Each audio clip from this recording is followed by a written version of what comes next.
Yo, yo, yo, yo, yo. What up, comiXsense crowd, community, crew, 3C family? We're back again with another episode of CSP, Comic Sensory Perception, episode 9. We are on location from an undisclosed location. We have the regular Motley crew back in the house. Rich doesn't read. Ian, Michaels. Before we get into that, I want to encourage everyone to like and follow comiXsense on Facebook. Join our comiXsense Facebook group. Check us out on YouTube. Subscribe to the channel. Follow us at comiXsense on Instagram and find us on the Twitter or peep the scroll at the bottom of the screen.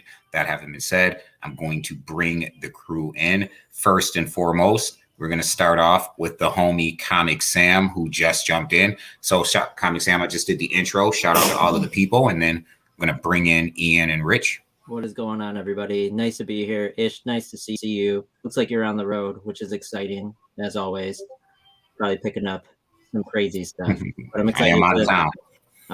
I'm going to connect with all of you tonight. That's awesome. Good to have you. Good to have you back. It has been a minute. I'm going to bring up Ian Michaels. So Ian Michaels, he's having some technical difficulties early. Shout out to the people. Shout out to the people. Thank you as always. Getting geared up, leaving for vacation tomorrow. So Rich doesn't read. Shout out to the people. What's going on, everybody? Go Bills. Go Bills. Go Bills. Go Bills. Lots of injuries, but Nah, it's we'll be fine. Just means we win by 21 instead of 28. Miami's going to be tough. Yeah, I know. They might have the best passing game in football, period. Stop. Just stop. Stop. They might have the best passing game in football, period. Just because he leads in the NFL in passing yards doesn't mean nothing right now. It'll be us versus them. So he had two receivers, both have 11 catches for 150 plus yards and multiple TDs. I don't know what you mean. Stop it. but they played two quarters then. That was before. Are we doing a sports talk show or are we doing no, but we're definitely having that discussion for a second. So that having been said, we're going to get into it. Lots of stuff to talk about this week. We got Andor, 3 episodes of Andor dropped this week. She-Hulk, the newest episode of She-Hulk dropped this week. Some books that we knew were going to hit this week. A lot of big news coming out as far as TV shows. Blade's daughter confirmed for some stuff. The Bloodstones confirmed for some stuff. Like, we got a lot of stuff going on. So where do you want to start? Who wants to start it off? Sam hasn't been around. I'd love to hear what Sam's got to say. Yeah, let's hear what Sam has to say. Yeah, we haven't seen Sam in a minute. I don't know if I have anything to say. I've been out of the game, folks. But I did get a chance late at night while I wasn't working to watch the 3 episodes of Andor. And it's a slow burn, but man, once episode drops and you watch that, great payoff. It's a phenomenal start to a series. Doesn't feel like Star Wars. Ian, Michael, you might really enjoy it. It feels like a Bourne kind of situation. That's a good. It's very interesting. I mean, it's written by and produced, I believe, by the guy who did some of the Bourne movies. But I thought it was phenomenal. I mean, it's a prequel, right, to arguably the best Star Wars film.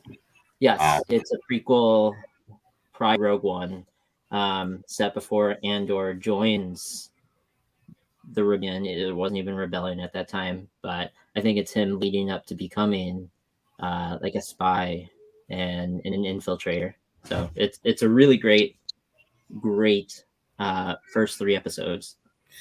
You know what I like about it? Interesting enough for Disney, right? Like in the first 5 minutes, right? Somebody gets shot in the head. Like they're straight killing people. Yeah, like, it's not your kids show. Really? Like straight killing people. It is very different. Yeah. You don't expect it one from Star Wars. I mean, yeah, you see people die, but they don't really like. It's not something that like you're mostly invested in the deaths in Star Wars, unless it's like, when Han Solo died. Or listen, he shoots this guy right in the head, like straight up. Guy's begging for his life, and he just popped right in the head. Wow. I think, and if there's any more on Star Wars, because there's one other thing that I noticed recently I think is pretty interesting in happening in the comic book world. But any other Andor comments? No. Say again? Any other comments around Andor? No, go ahead. So there have been a lot of like going back to the well on 8 billion genies. I don't know if you've noticed this, but The subsequent prints. well, not only subsequent print, but subsequent print exclusives Really? coming out. Yes, fourth print. It looks like said, "All right, we're gonna let the floodgates open. Whoever wants to do an exclusive, let's go." You know the Super Mario Oma? Yeah, the really hot one that everybody wants. Yep, they just did a second print. Well, technically, it's like a fourth print of 8 billion genies, and it's an exclusive for #1, and it's a black cover with that same image, that Super Mario like flying image genie, and it comes with an NES slipcase. So you know how all of the cartridges had those really like those slipcases that went over them. So the comic slips into one of those. It's pretty cool. And then there's a couple other ones that have been revealed. So we're going back to the well again, which I'm not opposed, but it's something that has just started. Making subsequent exclusives. So are we going to get one of those Not covers impressed. with like an acetate stapled to like that Super Mario cover? I mean, I'm not impressed. It wasn't, what, 8-9 months ago when Image said that they were no longer going to do subsequent prints. I mean, that didn't last, There were right? subsequent prints, and they were cutting back. Right. Because of paper shortage or what have you, which I didn't believe. And I'm not impressed. One, I'm really not impressed with exclusive covers at all. I think unless depending on the book, right? And no knock against shops. It's just a money grab for shops. It's an opportunity for shops to get money grabs. I don't really put any stock unless they are specific books in the long-term investment value of exclusive covers. Again, specific books, sure. But 8 billion genies, #1, fourth print, exclusive cover. I can pass on that. And then you have a lot of folks or a lot of places starting to release their NYCC books early as early online exclusive drops, which I don't know if I've seen in the mass quantity that I've watched these books come to market over the past couple of days. Such as in like I have in the past. I mean, there's a lot. There's 13 packs of every exclusive that a company is going to offer at NYCC up for pre-sale. There's 5 packs. There's single covers that are already up for pre-order. I haven't seen that happen in quite a while. You drop them at the show, and then it's all right. We're gonna release them, whatever stock we have left over, and try and have people scramble for them. But I don't know what what is sparking the change, but it's just a different approach. I mean, nothing bad or good. Like there's some really cool ones. There's a Star Wars Visions that I think is one of the best books maybe coming out of NYC.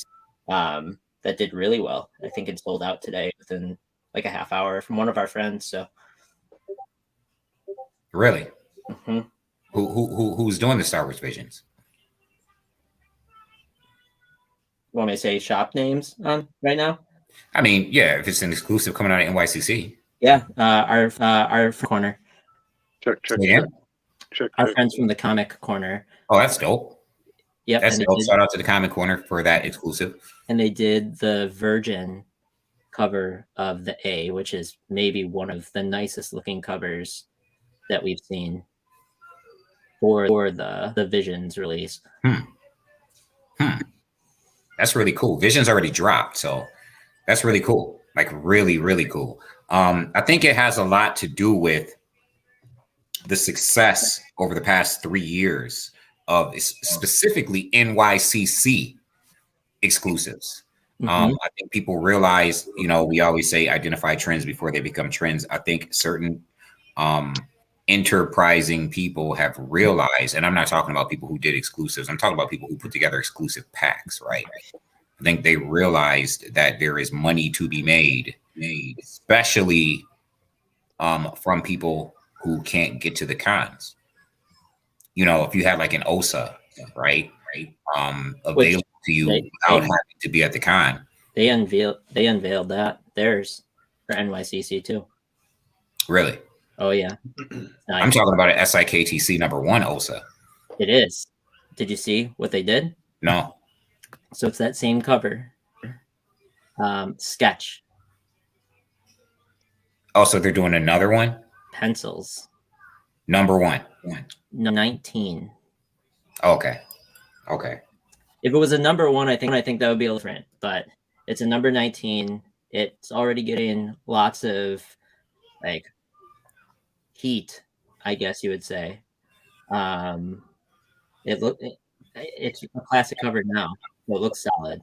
But yeah, there's going to be a pencil sketch version of that at the show. Are you there, Ian?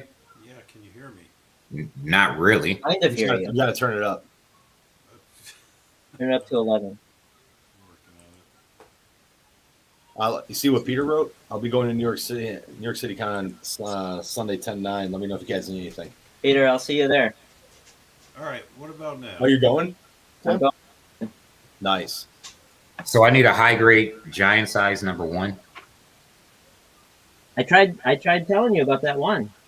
Was it a 9.2 or better? No. I probably didn't listen. I know.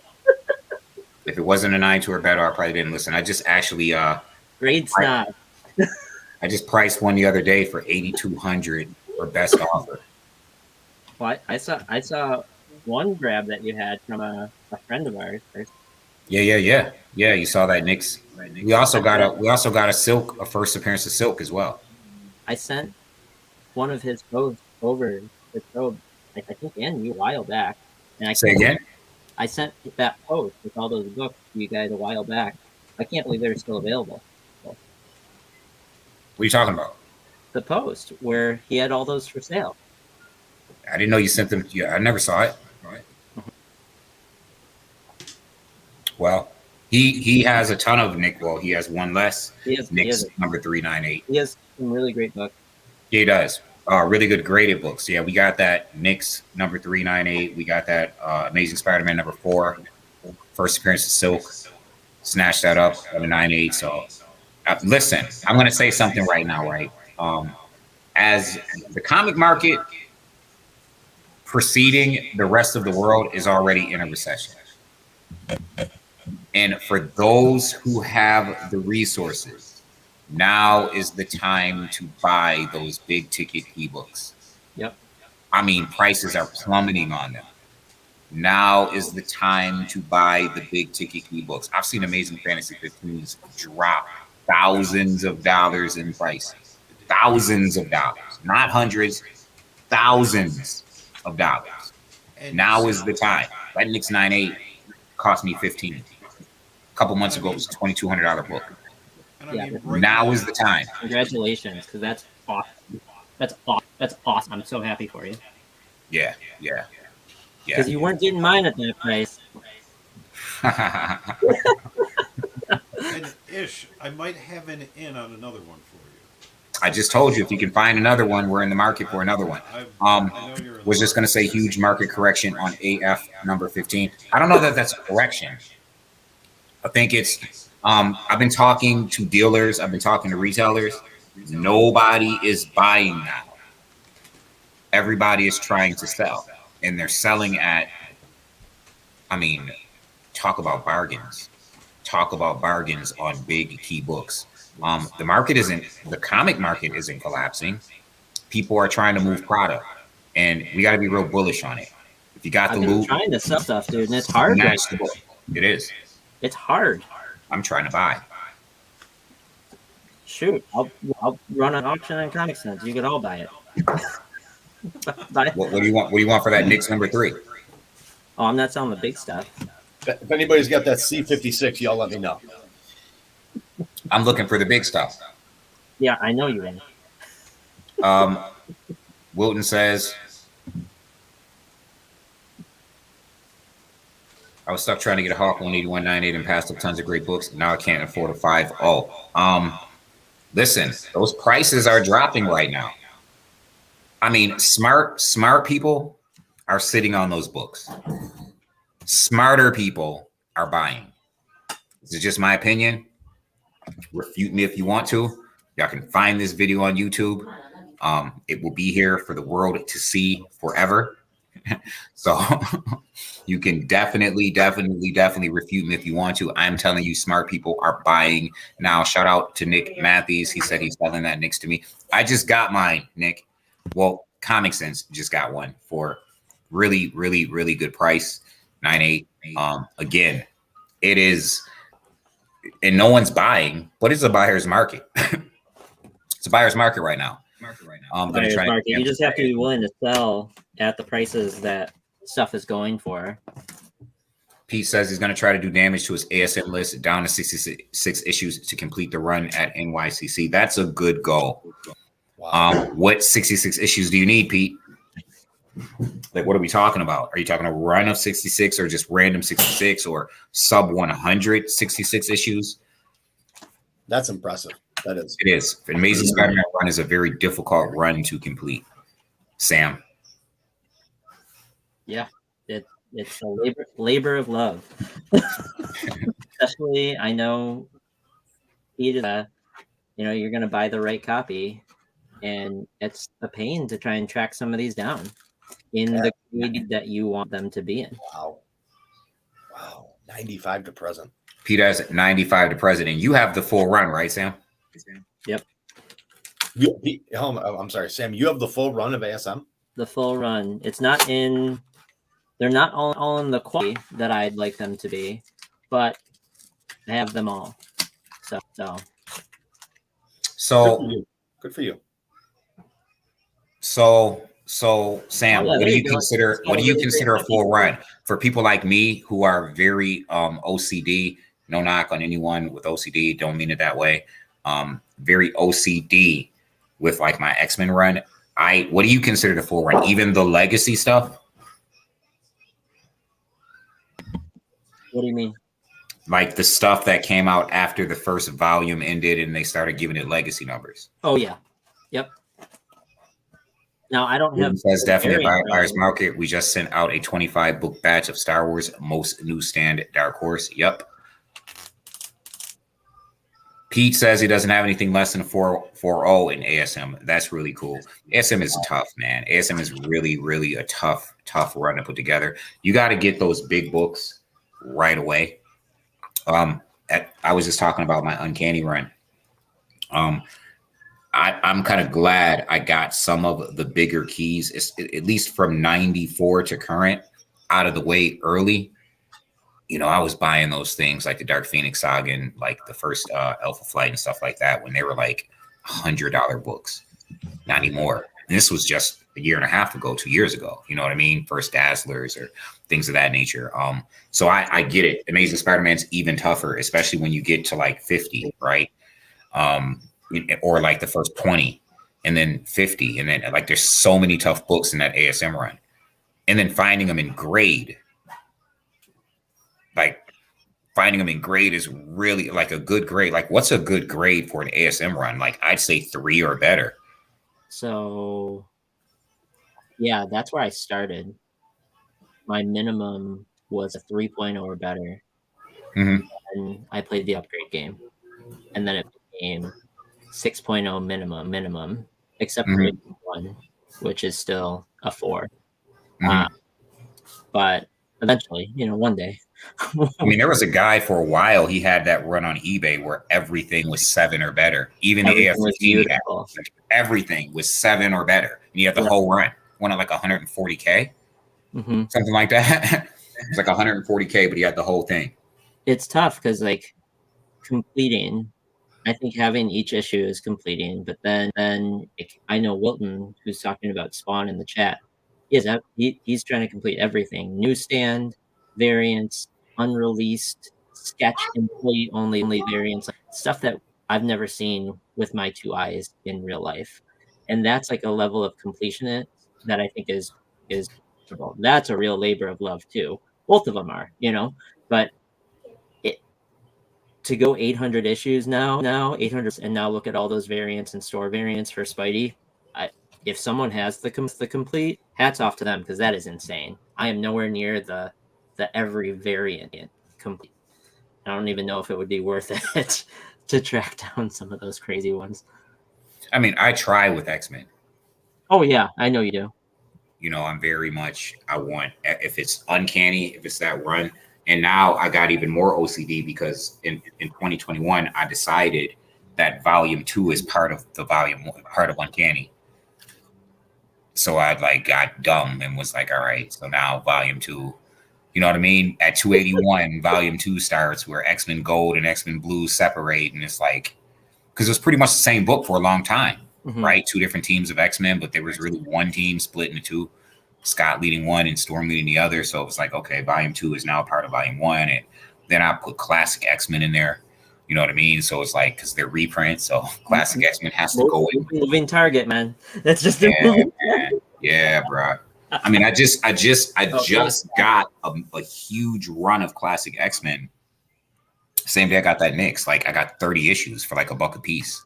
That's solid. Yeah, I got the first 30. Ian said he's back. You should add him in. I'm having a night tonight, guys. I'm sorry. Yeah, why didn't you just stay on your phone? What? Why didn't you just stay on your phone? I can't hear you guys. You know what? I like being difficult. Peter in the chat said he only does raws and no slabs. Pete, do you find it harder to find some of the ASMs now because so many of those early issues are, and that's how they're being sold versus raw? Because I don't see many raws. You don't? Raw ASM 1 to 10. Well, 120. Maybe the cookies, but they're usually graded. Nick, do you even collect, bro? Yo, Nick on fire lately. Say again? I'm not going to share Nick's details, but Nick has been snatching up some. He's been busy. And telling him to complete some stuff. Nick's always doing something dope, though. Complete some runs, Just do it. Yeah, what does Nick collect? I've often wondered what Nick collects. Nick is collecting the stuff that we say to go buy because it's undervalued, right? Nick's collecting money. Old school DC keys. That's a good. That's why he's the man. He's the man. That is a good investment. Old school DC keys. Yes, I collect. That's what Nick says. But what do you collect, Nick? We want to know. What is in Ollie's warehouse? We want to know. Tell us what you collect, Nick. The comic card market is crazy. It's very interesting because I was just talking to a business partner the other day about the viability of getting into the comic card market, actually. Is it crazy because they're just grading these cards now? I think that contributes to it, that they're grading. We were actually thinking about trying to figure out the viability of doing box breaks. Yeah, man. Yeah, Sam. Too much, Sam. I'm telling you, I would love to do box break, but comic cards are expensive. Yeah, we're looking at it. We're looking at it. Masterpiece, and to get them wholesale, ridiculous. We're looking at it, man. We're looking at it. Nick says he collects Batman primarily, and it is tougher than ASM. No argument. Yeah. No argument there. That first 100 issues of Batman is tough. Tough. I mean, especially if you're going back to Detective too. What? Because if it were me, I would have to say that the Detective and Batman are one run. You can't just do it. If it were me, you have to have both to have it a complete run. If it were me. I don't think I could ever even think about something Batman or Detective. That's not. Say again? That's just nuts. completing Batman or Detective. It sounds insane. I mean, if That's no so one much if fun. no one sets that goal, no one completes that goal. Like I mean, someone's yeah. gonna do it. I imagine if you get a large percentage of Batman books, you get to a point where you can support funding other Batman books in any grade. Batman books are books you can find. Nick says that Batman is 20 years before ASM, and it is, but it's interesting, right? You can find unslabbed old copies of Batman. Everyone who has an ASM #1 is getting that thing graded now for some reason. Yeah, that's what Pete said. Like, you can only find the first 20 lab less than 1.0. That has to make the collecting, aspect very difficult, especially if you're not a graded collector. I mean, I don't particularly care.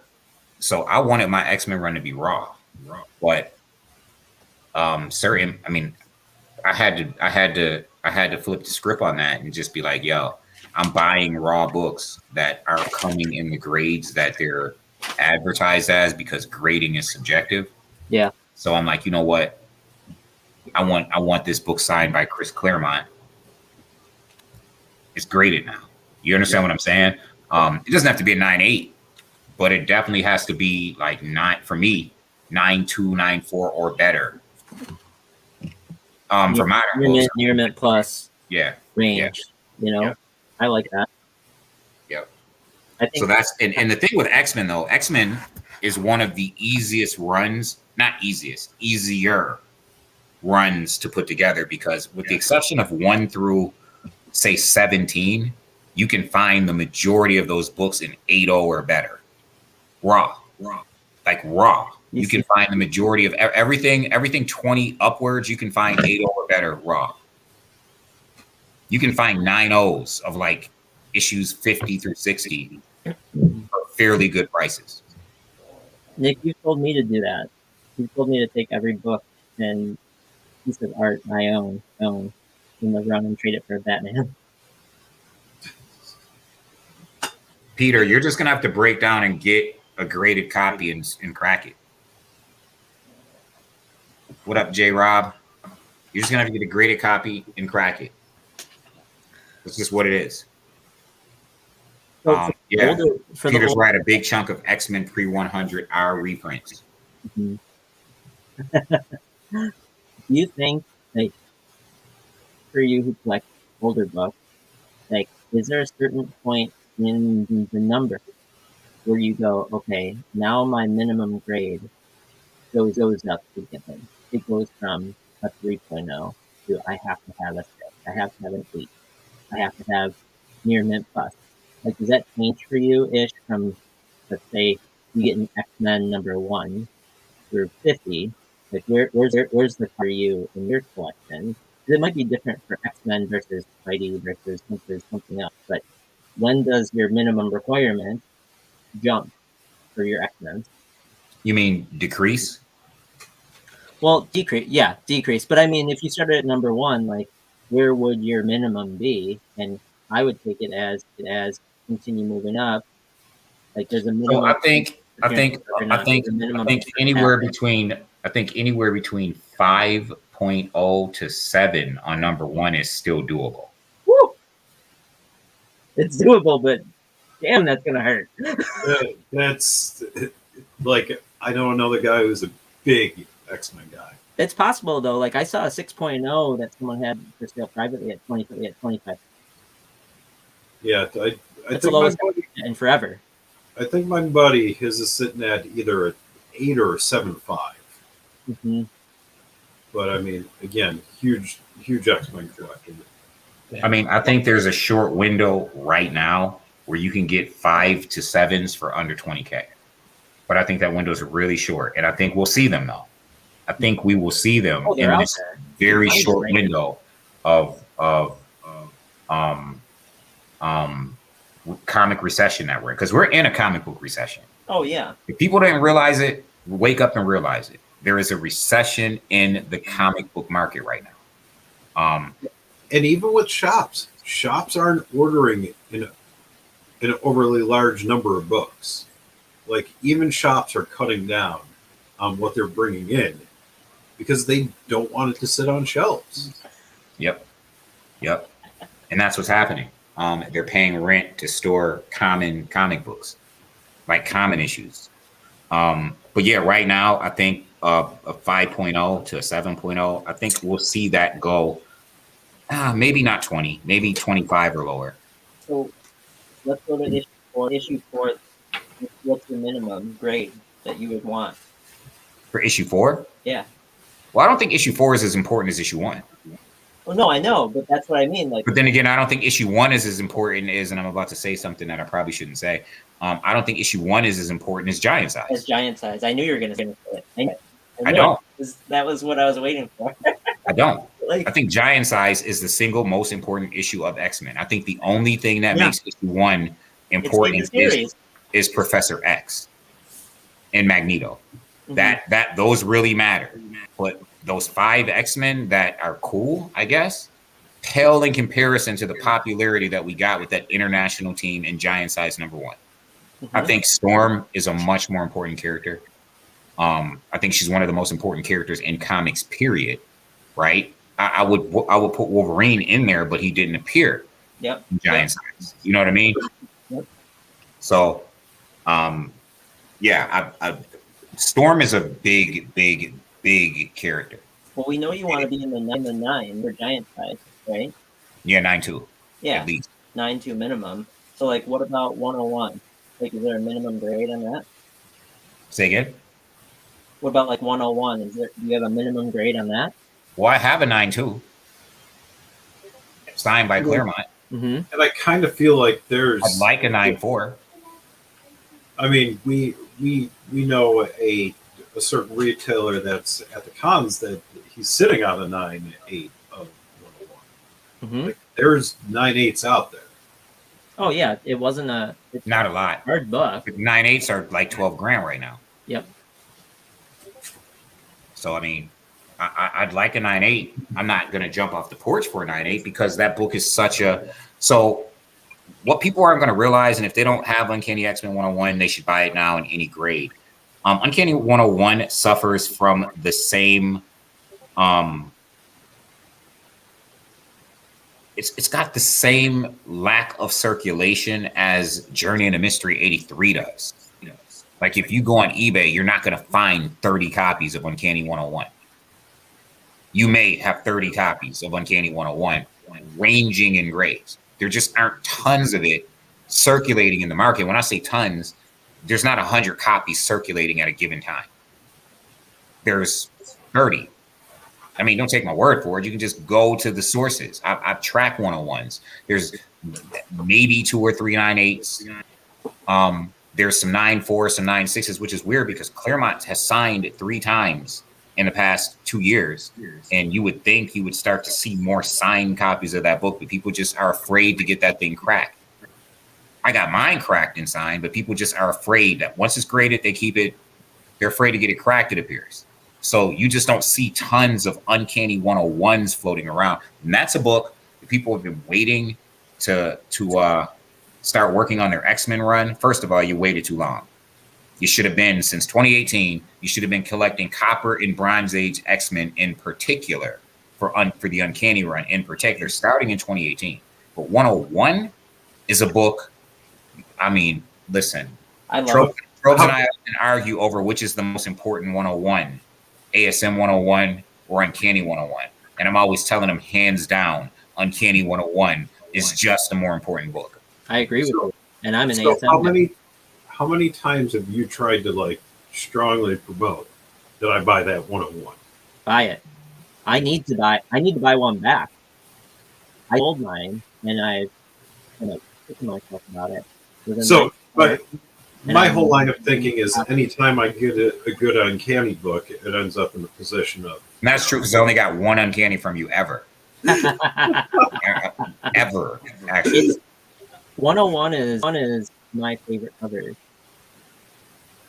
And I think it is my personal favorite X-Men cover. Which one? 101, but I'm a huge Phoenix fan, so that's why. And that's your favorite cover? That one is my personal. I mean, it's iconic. That's why. And I love Phoenix. What about 134? I mean, 135? I like 101 better. I Than like 135? I like Green and Gold Phoenix more. She's green and gold in 135. 135, she's the red and gold, I thought. No, it's where she's crushing the X-Men logo. She's standing on the cover. Is It's she the not? green cover where she's crushing the logo. Yeah, I think she's red and gold. No, she's green and gold. No, she's green. What? Yeah, I bought that. I bought that book from you, Sam, at a con for $5. Oh, Yeah. Yep, I remember. It was in rough shape, but He's I mean, don't get me They wrong. have a hole through it. No, she is red and gold on that cover. No, she's green and gold. He just showed it to you. I will bet you the He copy. just showed it to you. He literally just showed Rich, it to you. Rich, pick it I'll up bet you again. your Knicks. I'll bet you your Knicks, bro. You didn't see Rich just put it up on the screen? Wait, Ish, bet him real quick. No, she is red and gold on the cover. The cover is green. She's red and gold? Yeah. No.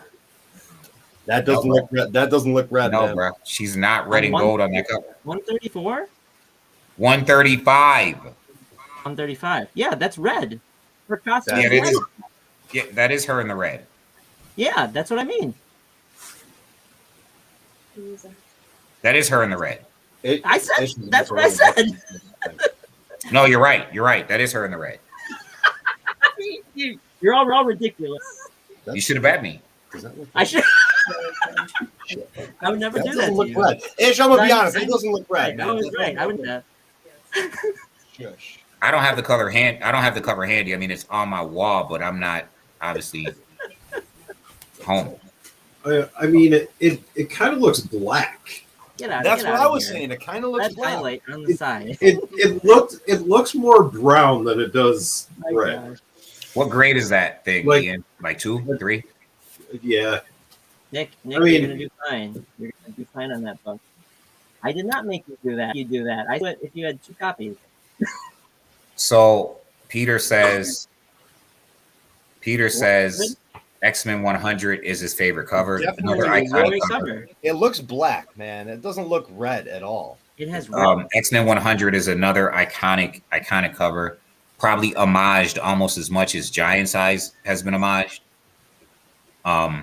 So I like that though. 101 is your favorite X-Men cover. I'm gonna get you all eye checks. It's not the best X-Men cover. It's iconic, but there are some better covers. Well, no, I mean I can appreciate the fact that there's probably better covers, but it's my favorite. It's funny because the best Phoenix cover isn't even a Jean Grey Phoenix cover. does that look red to you, Rich? It's that No. it's that Rachel Summers cover of Uncanny 199. 199. I love that book. Too. That's the best Phoenix I cover. love that. Yeah, that cover That is is an underrated key. first cover appearance of Rachel Summers as That Phoenix. is a straight up underrated key. I love First that. cover Every time I see it, appearance. dude, I buy it. Yeah, me too.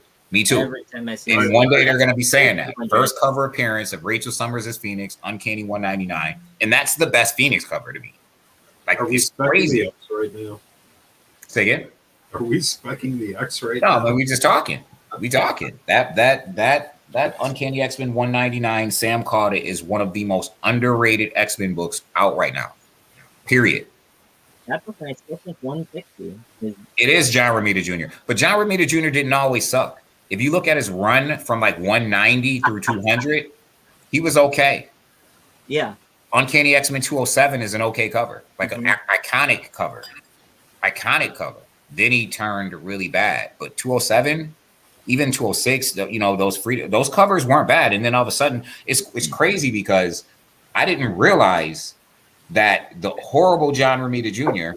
was the same. I'm like, wait a minute, he used to do dope X-Men cover. Like if you look at Uncanny X-Men 194, that Juggernaut cover with Nimrod, I mean the blue cover, man, what a great cover.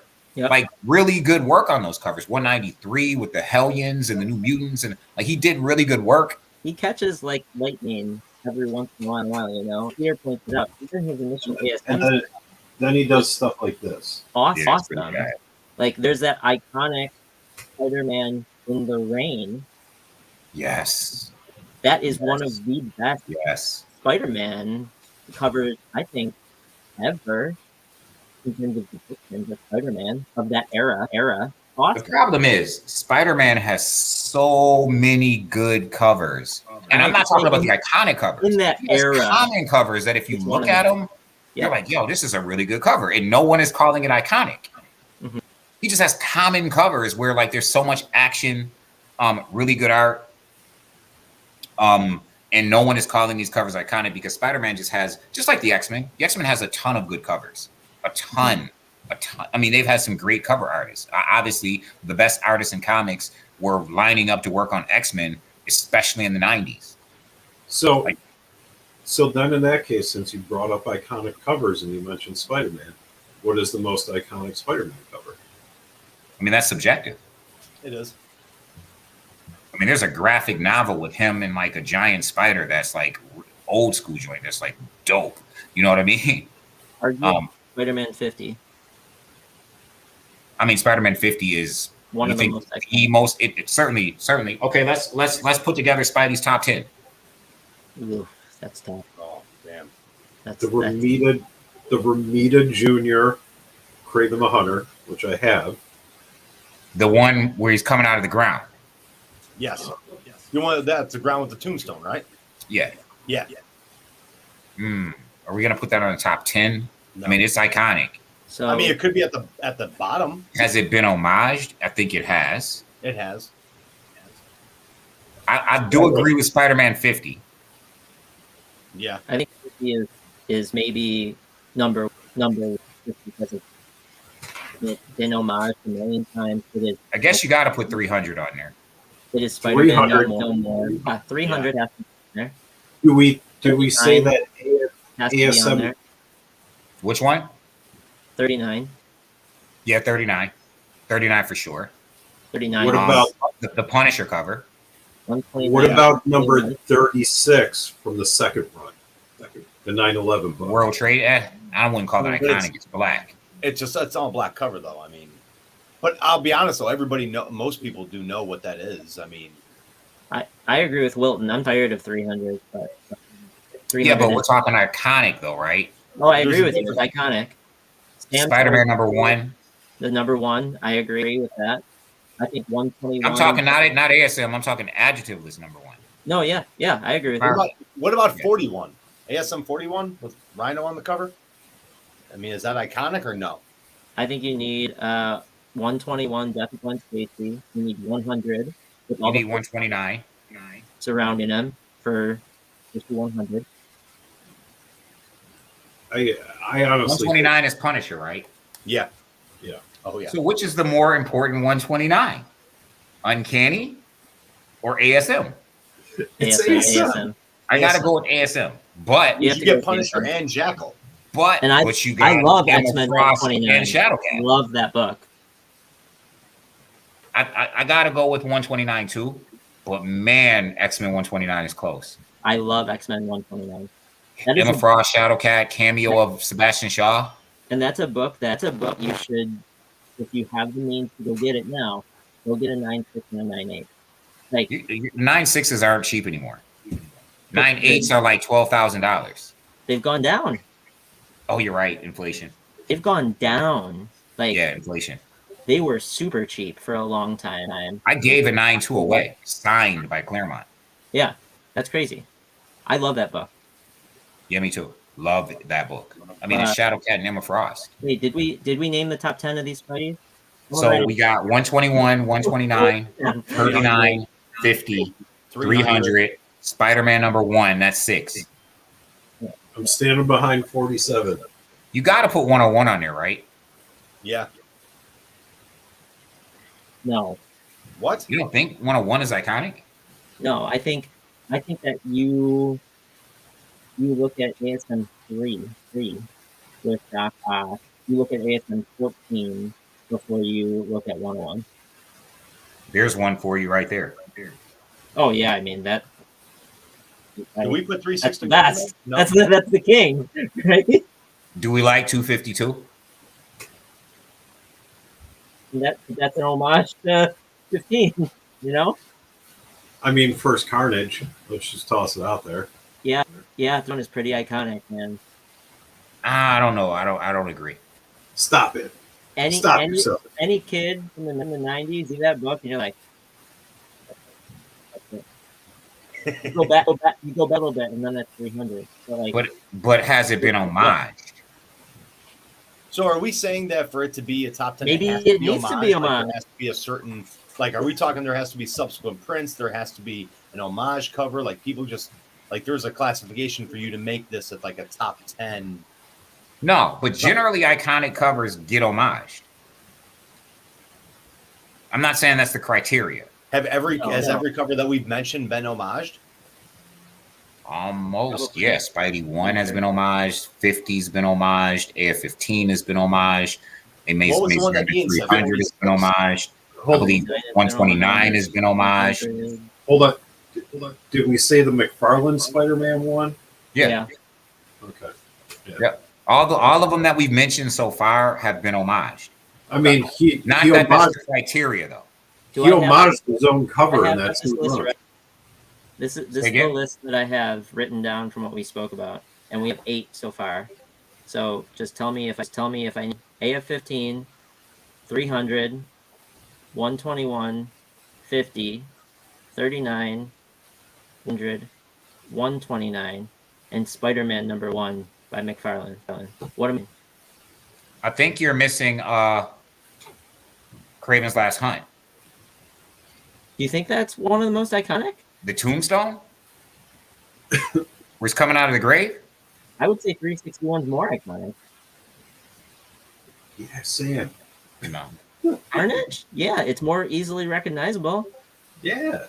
You think the Carnage one is more iconic than the tombstone cover? Yeah. I think that's up for a real good, fair debate. I mean, storyline-wise, Kraven's Last Hunt, hands down, phenomenal. One of the best of all time. I mean, okay, Sam, I'm just going to throw this out to you. I don't read comics. Obviously, I've only been in the game for a little bit, but at least I knew that the 361, going into the comics for the first time ever going into a con, I knew what 361 was.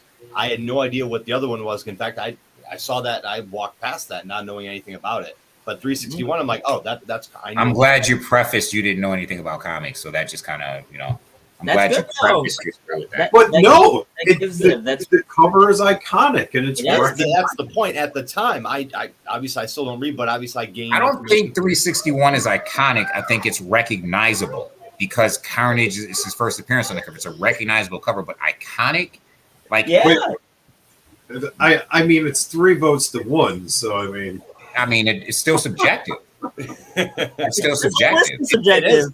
It's not coming up on a list of Spider-Man's iconic covers. We don't even. We have a list right now built on iconic covers, and 361 isn't on it.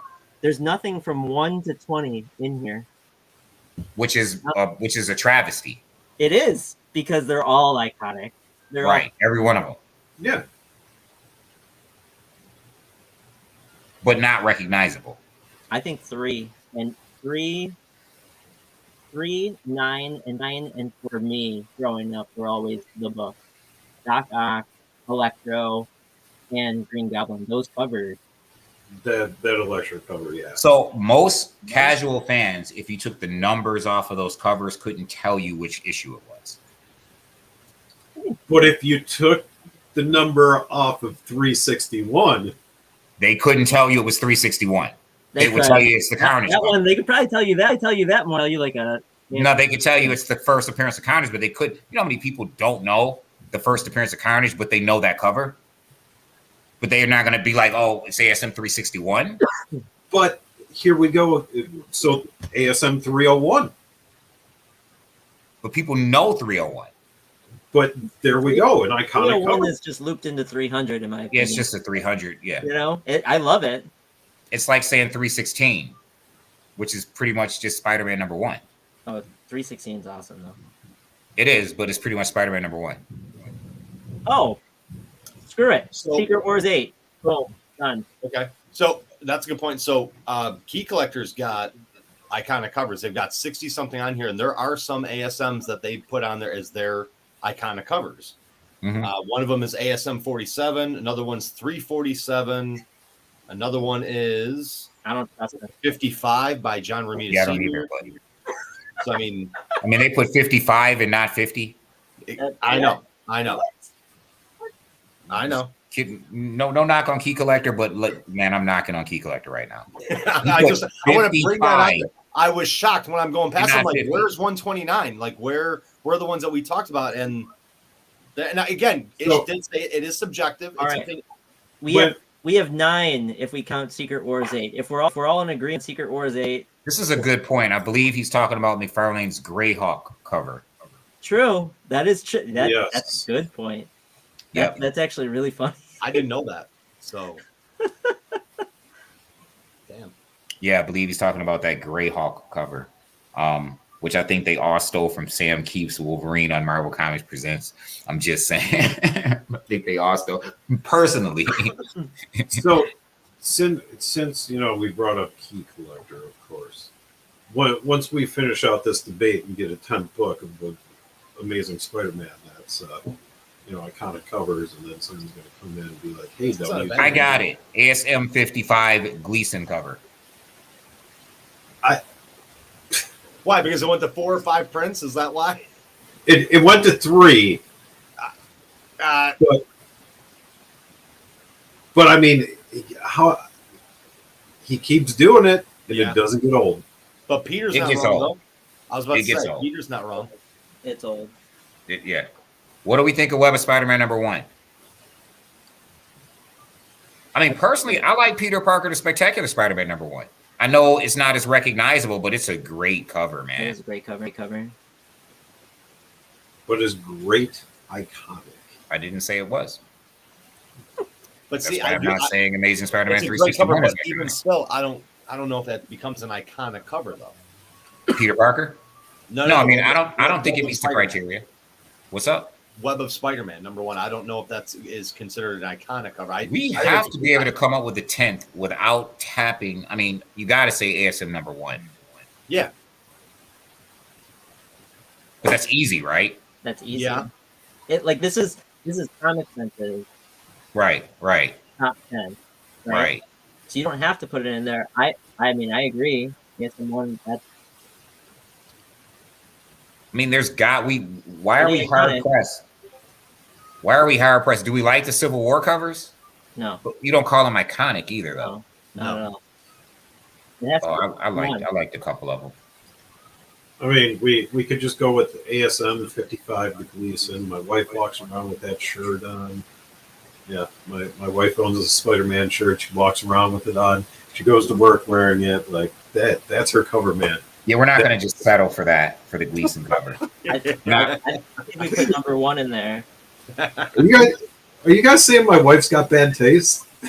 No, we're saying we're not going to settle for the Gleason cover as an ASM of what we're calling our top 10 ASM iconic covers. Oh, ASM yeah. 238. You know what? 238 we did for that is.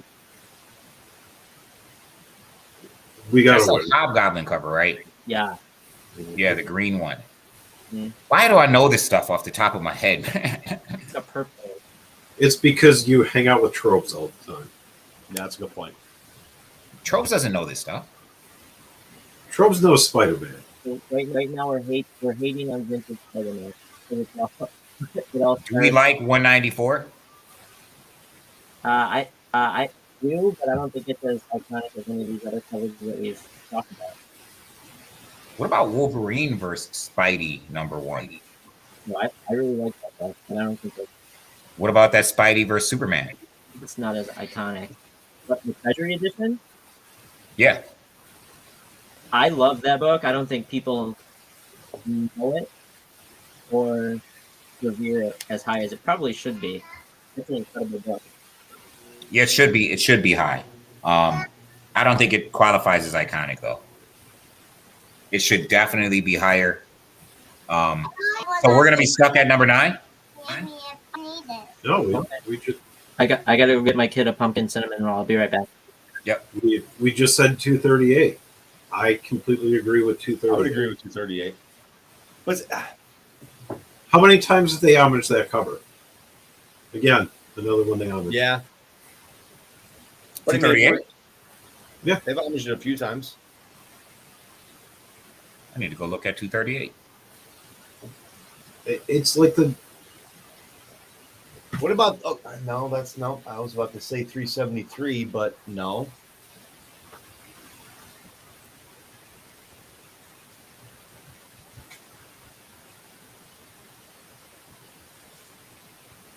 look at this.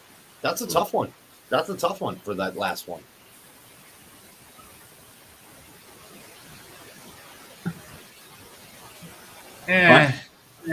Still fighting?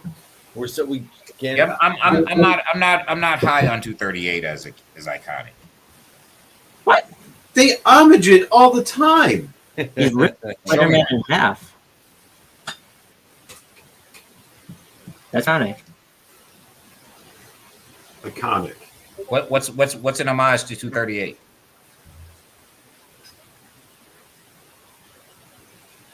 Don't be homage because that's how good it is.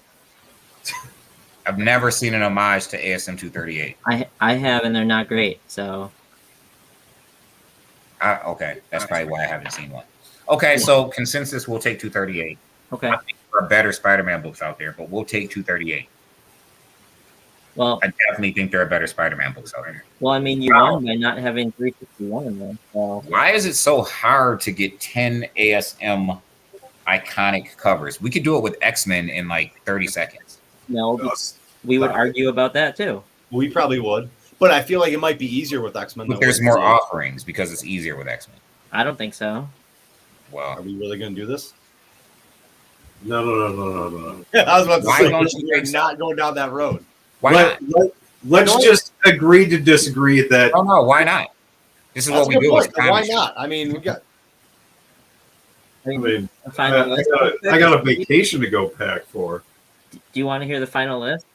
Yes. Yep. So we got AF-15, 39, 39, 50, 100, 121, 129, 238, 300, Spider-Man 1, and Secret Wars 8. Okay, It's a pretty great list. Yeah. it is. Jason, Now, you're Sam, not wrong. it's interesting that you said we would argue. The reason why we would argue is because I think we would have more options. I think we had a ton of options for Spidey that we didn't talk about. Yeah, I do too. But we were hard pressed to come up with them. I would have. I think I was just quiet Why? because I like the list that we have. I mean, we left 1 through 20 out. We left 120 out. We left some classic covers out. We left covers that you might be able to toss in there depending on fans of like J. Scott Campbell or other like types of artists in there. There's a lot that you could talk about in the modern era. Of course, more options make it easier. There are more iconic covers that are arguably more iconic covers. They're not arguably, probably about the same, but more come to mind quicker when you think of X-Men because That's like terms and conditions prior to starting the list.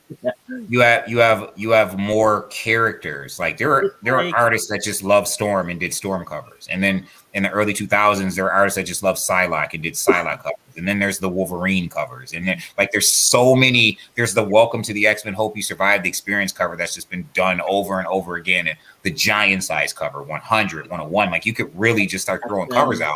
X-Men 141 is one of the best covers of all time. Which one? X-Men 140, 141, one of the best X-Men covers of all time. 120 and 121. 141. 141. Days of Future Past. Yeah, 141. Yeah, there, 141. Like you could just. We're already going, so hold on. Let's talk about the criteria. So Here we go. Yeah, because we need a criteria because it's so easy for X-Men. do we need a criteria, or is this like whose line is that anyway? We're and the points don't matter, or is it Yeah, like but we could get 15 in minutes, dude. Like Yeah, minutes.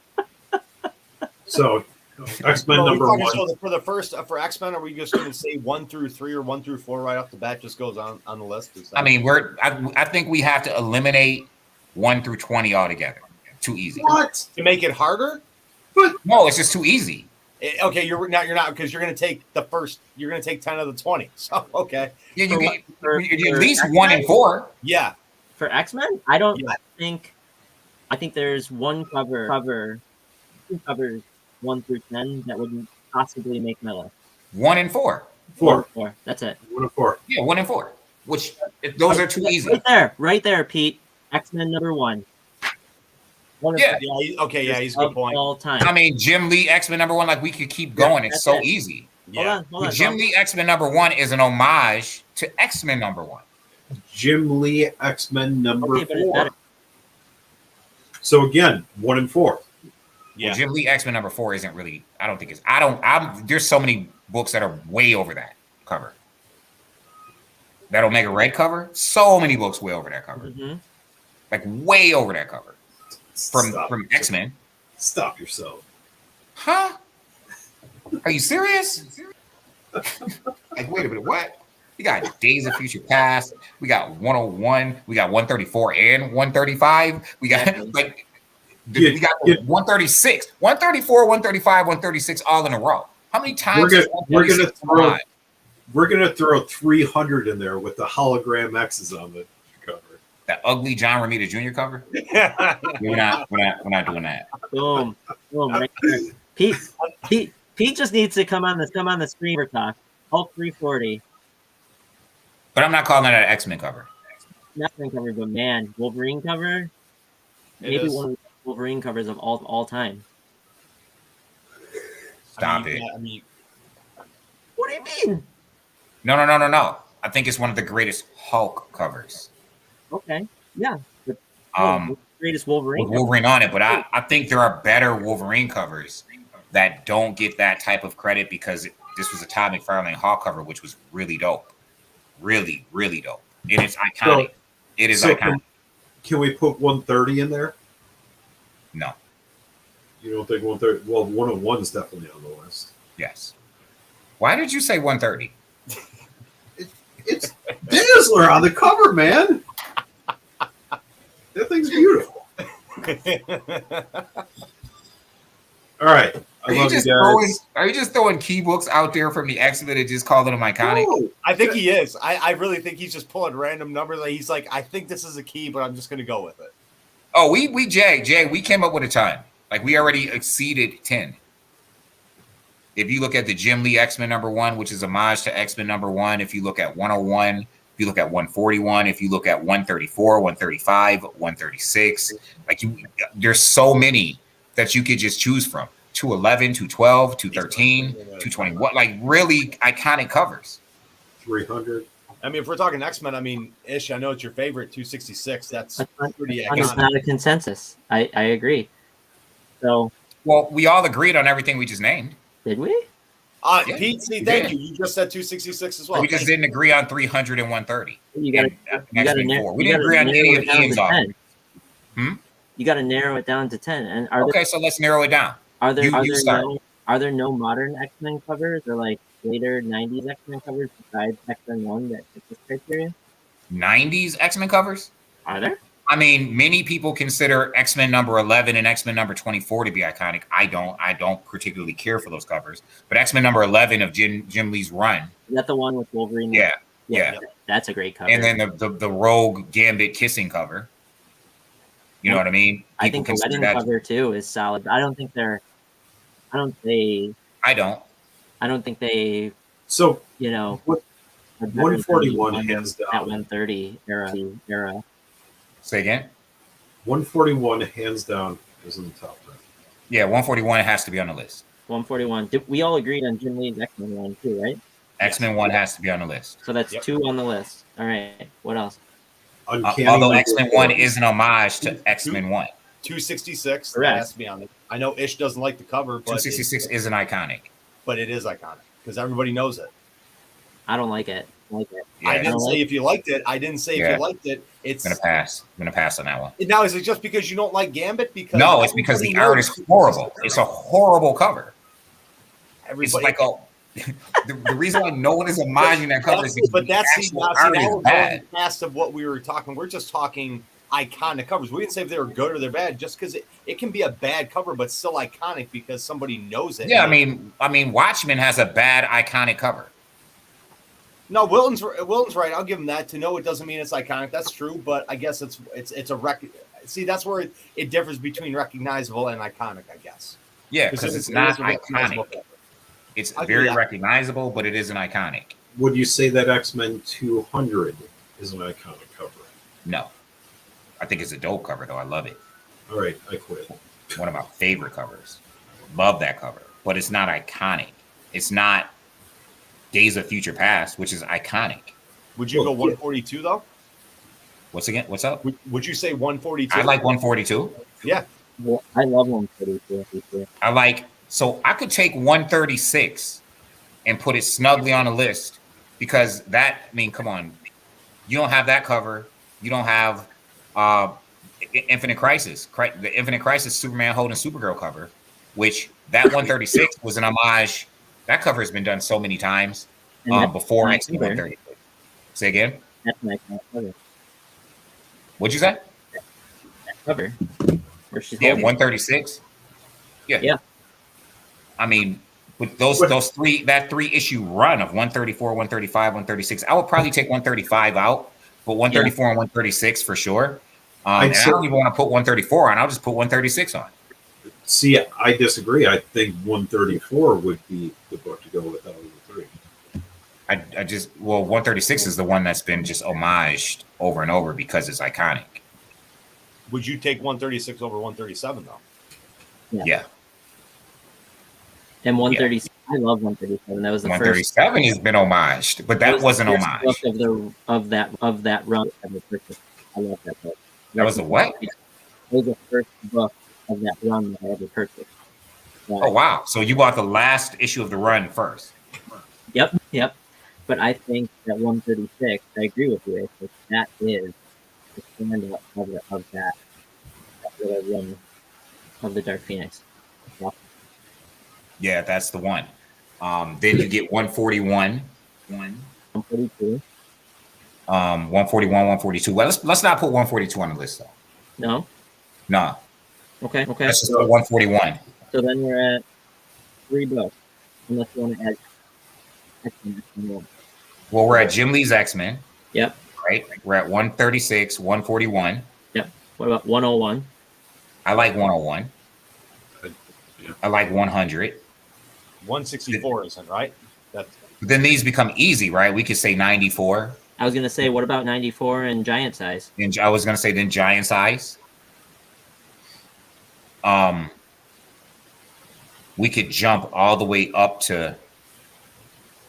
I don't know if I want to do it though. Say again. What were you gonna say? 212. I mean 210. Do we think 94 is iconic now? I mean, it's been homaged a lot. I don't really think 94 is iconic. I don't think it's iconic. I think the issue in terms of being a key, yeah. Giant size is definitely iconic. That is the iconic cover. So that puts us at 6 right now. If we take 94 off. Okay, so are we gonna go more modern, or are we gonna stick with? I think you can if we have these covers on there, I think number 4 has to be on there. X-Men number 4? Yeah. Scarlet Witch? Yep. It's iconic. 4 and 1 probably should be on there, to be honest with you. I mean, if we got Jim Lee's X-Men number 1, we have to put X-Men number 1 on there because it's an homage. Right? You all agree with that? So what about 168?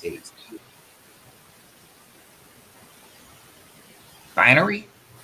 No, it's 164. No, it's Kitty Pryde on the cover in front of the spotlight like this. Oh yeah, that's the first appearance of Callisto.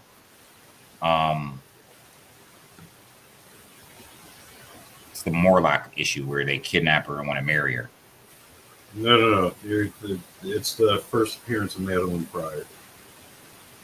As an adult. Okay, still the Morlock issue where they kidnap her and want to marry her. Madeline Pryor is not the main character. She's like a subplot in that. It's when Cyclops wasn't an X-Man and was meeting her. She was a pilot. Nah. What do we like 199? There's. Do we like 164? What about like 205? I love 205. I think 205 is certainly iconic. 205, and then what is it? The Wolverine Sabretooth. Is it 212? That's 213. 213. So, but is 213 more iconic than 212 though? It's a better cover. But is it more iconic? You say it's a better cover. I mean, I don't know that 212 is iconic. I never considered 212 as iconic. Yeah. I thought 211 was more iconic than 212. 268.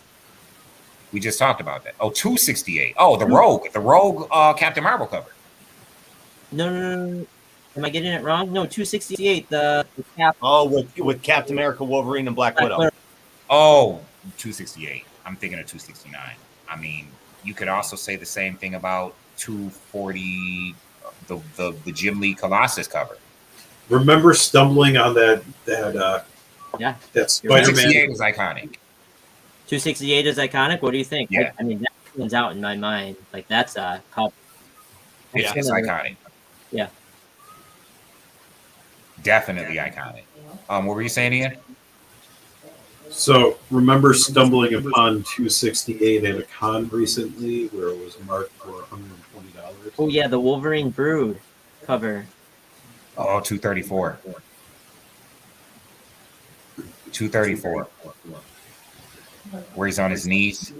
That's in his face. That's an incredible cover. But is it iconic? So, I mean, it's so good. It's so good. It is, man. It's on my one wall. One of the best in the run, in the 200. In the Mark Silvestri run. Yeah. So, before I have to log off, because I really do have to get packed for vacation here. Oh, 171. Sorry. He just can't help himself sometimes. 171. I mean, Ish is an X-Men guy. He is, yeah. I mean, we could talk about X-Men all night. Yeah, we could. So I wanted to bring this up, and Ish, I made mention about it. We posted on I posted on comiXsense. But let's talk about option properties. Let's talk about a book that Sam Ferrato, right off the bat, on release date, was like, this is a big book. Like, people should be buying this. And no one listened to you. No one listened to you. But let's talk about Rogues Gallery. Sam, you were big on that book. Ish promoted that book. I picked it up because Sam picked it up. And he's like, this is going to be a big book. Yep. Okay. It had the rumors pre-FOC. It looked like a really good read. The premise was good. Had a good team behind it. And it's a pretty big. So tired. It's a no joke. Driving 6 hours would do that. Go on. I'm sorry. It's a no joke option. Company like that's pretty solid. We'll see what happens. So, I mean, what other books are like that, do you think, are going to be that next book where, like, we're big on, and then it hits? I think there's a lot of books that we've been big on. Like, a bunch of us have been big on some books that we're sitting on stacked right now. And all of us in this chat have heard it from either these chats or the ones that Ish and I did before, like last year. Like, we told people to stack up on a bunch of different titles. In terms of next, it's tough to say right now. I mean, there's some stuff on my radar, and I know it's always on Ish's radar for some of the stuff that's coming up. Looking at previews out for the next couple months, but there's nothing that stands out to me just yet. That's like all right, I need to 15 to so for me, it's always the indie book. And if we're looking at, and I'm not gonna go with obscure indies. For me, it's always the Image or the Boom book that's in the pocket. And what I mean is the book that, so for instance, a book came out, I want to say a week ago, 2 weeks ago, The Least We Can Do. Yep. A bigger book came out from Image that week. And it's always, to me, the book from Image that comes out in the pocket of the bigger books that drop that week that I'm looking at to hit for several reasons. One, they go overlooked, they go under-ordered, and they generally tend to be really good, i.e. Rogues Gallery. They generally tend to be really, really good. And because the book that you get the previews beforehand, and in the previews, if it's a big Image book, they're going to call it, their Image pick of the month, and everyone's going to be all over that book, and it's going to be the Stray Dogs, or it's going to be the Vanish, or it's going to be the, you know what I mean? And then a book like Creepshow, which drops the same week as Vanish, goes under the radar, and just no one looks at this book. You know what I mean? Yep. And for me, it's generally books like that, yeah, I know I'm dropping the same week as such and such. I'm going to make sure my book is really good. And for those people who pick up that book, they're going to see that this is a really great book. And it's like, well, we didn't even pay attention to this book because we were too busy scooping up this, but you should have been scooping them both up. And I'm not screaming Creepshow, but like, I'll give you an example really quick.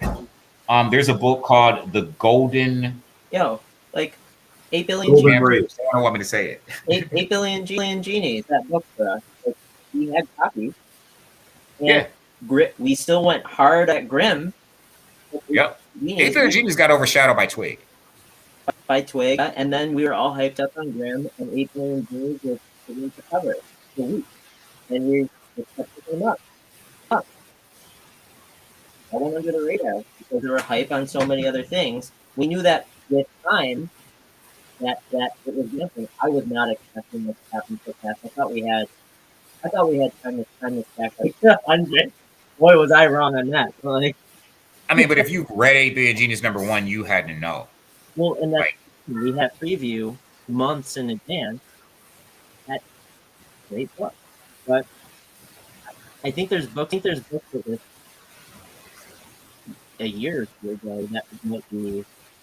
I mean, we talked about it on Focus. Rogues Gallery was the best book to drop from Image that week. There were bigger books from Image, but Rogues Gallery was the best book to drop that week. Exactly. It was an awesome read. So Rogues Gallery hit, obviously, but real quick, like Sam had touched base quick on this. Like you guys in the last year or so, you guys have talked about you guys should be stockpiling this book and that book from these here. Aside from Rogues Gallery, I know Ish had hit on Western Theater. I know he hit that on that one. But aside from like Philadelphia and Stray Dogs, what were other series that people missed the boat on that you and Ish had spec'd on that you guys told people about? And I mean, Ish and I sat on a phone call, and I go, "Yo, did you see what Archie is doing?" And he's like, "I'm starting to look at it right now. I'm looking at all my FF," and we had a really big conversation around Archie's first appearance. And then we went hard ordering Archie, and those books that came out, they were $16 a piece from $2.99 right out of the gate. And then out of that, a ton of stores did some crazy store exclusive, which dropped those prices even higher. Archie's down the line are always strong. So, like, that was another book. Like, those Archie first. And the Sabrina one that just came out, which is doing pretty well under Nightstone. I'm not saying like we're always ahead of the game. No, but you guys do your due diligence and work and you do your homework though. Yeah. I mean, we give each other tips. We definitely exchange information with each other. Absolutely. High Republic, Peter Ruska says. So to answer your question for me, ready for High Republic Volume 2. I am so excited. It's interesting because so High Republic had its ups and downs, right? It started out really hot, it went down. We were screaming, "Don't stop collecting High Republic. Keep collecting High Republic. It is the future of Star Wars on TV." It was like here and 7 peaked again, and then dipped, and then to 15, and the later issues it peaked again. We're just in a lull. Yep. It's gonna Don't stop collecting High Republic. Philadelphia is one of the books I always recommended you have on your pull list. Bitterroot, Once and Future, even Excellence, right? Which I can't wait for it to come back from hiatus. Yeah, Sam hates when I drop those jewels, right? If you don't have Excellence, you can still afford Excellence. Excellence was optioned a long time ago. Sam, is Excellence dope? Is it dope? Excellence is, I mean, that's a book that we got on a long time ago. That's an older indie now, but it's in It's in development. It is a great book, and good luck. Good luck finding second and third prints of number one. Yeah. And I'm telling you, Excellence is Why an cover the affordable third? book. It's an affordable book, and it's a book people will be FOMOing in the next couple of years. They will be running back, trying to buy Excellence. Jason Robinson tracked down Excellence. Excellence number 1 through, I believe, 12 or 13 right now because it's on hiatus. Excellence. It will be the next Bitterroot. Easily, it will be the next Bitterroot. There's a couple books like that, though, that I've always pushed and recommended. I still like Stillwater. I like Basilisk. I really like Stillwater. Stillwater is really on the low. Like, listen, Stillwater is one that I should keep in my back pocket. Yeah. So every time you see it, if you want to Stillwater, you can talk about. I mean, I could tell you guys books that I was right about, and I don't want to toot my own horn, but like I could throw a Family Tree out there, you know, back when that was dropping, and I was telling people, listen, Family Tree is dope. You should be buying Family Tree. Yeah, Ian doesn't want me to. No, I'm trying to cut loose for the night. But, Pieces. Ian Michael's about here. I appreciate you guys all. Thanks for being here. Ian, later, brother. See you.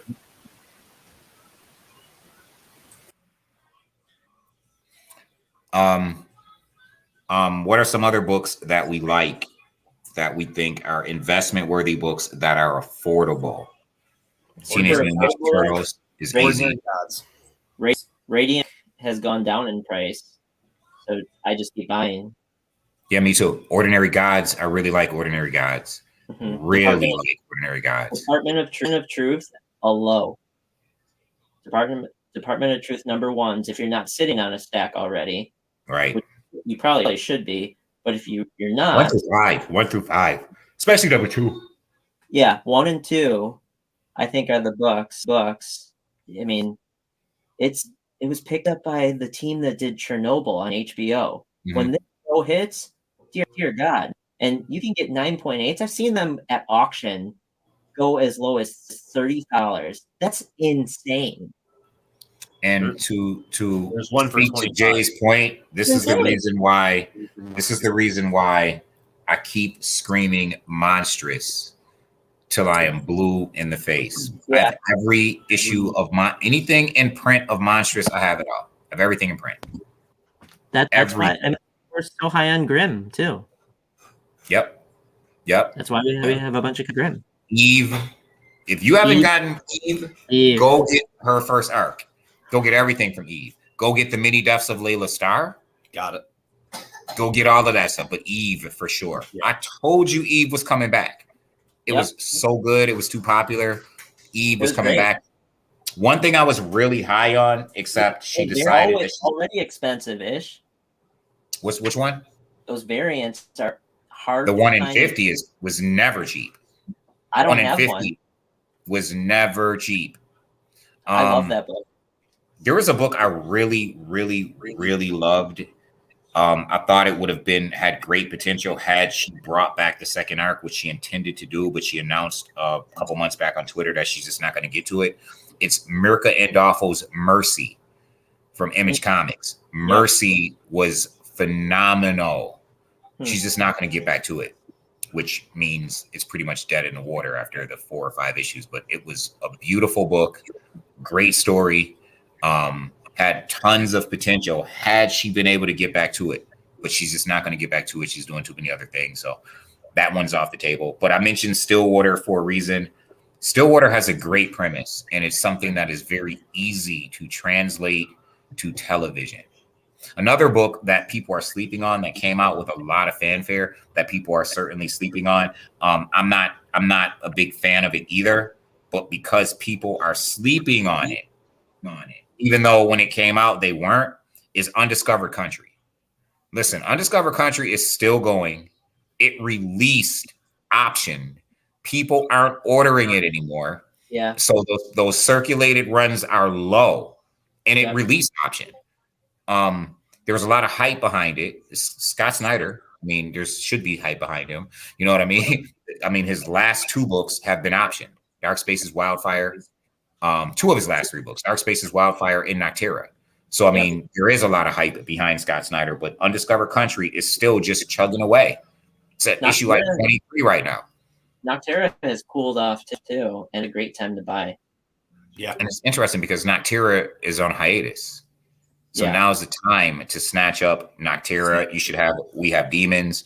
Another book that I'm going to throw out there, and mark my words, because I want to be on record of saying this, man. This is going to be on Key Collector in like a month. Watch. There's a book from Boom that just keeps coming out. Keeps coming out. Keeps coming out. It's called Seven Sons. No, that's from Image. Seven Signs.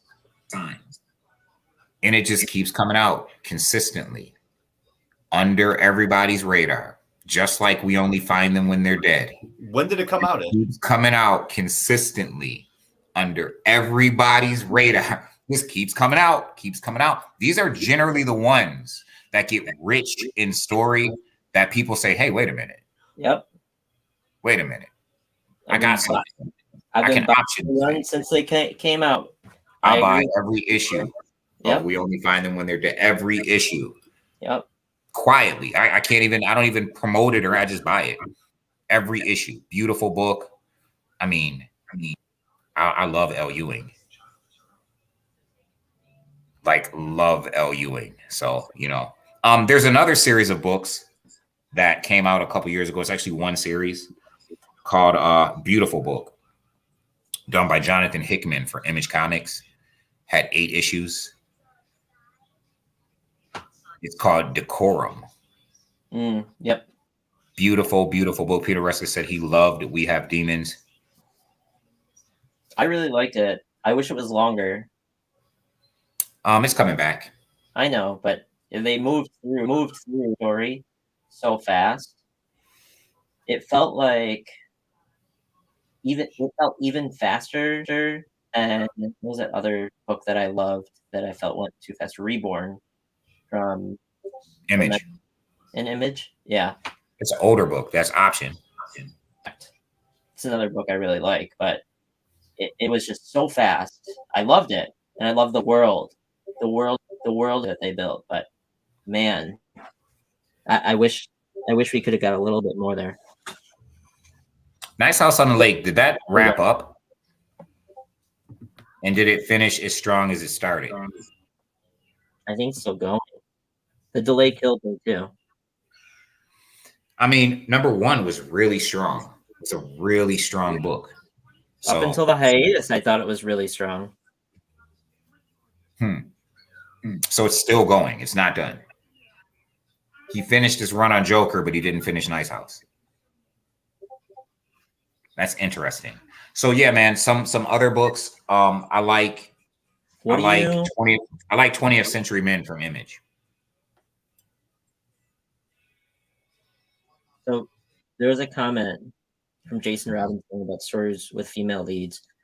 I know this is maybe into future spec, but one title that's like intriguing me, but I'm on the fence. Briar. I love Briar. I'm not on the fence at all.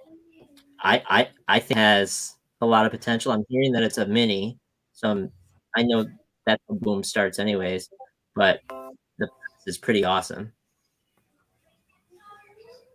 So I'm not on the fence at all about Briar. Okay. That means Briar. I think Briar. I have the same feeling about Briar that I had about Grimm. I think Briar has next. Okay, that means I should trust my gut then and listen to you also.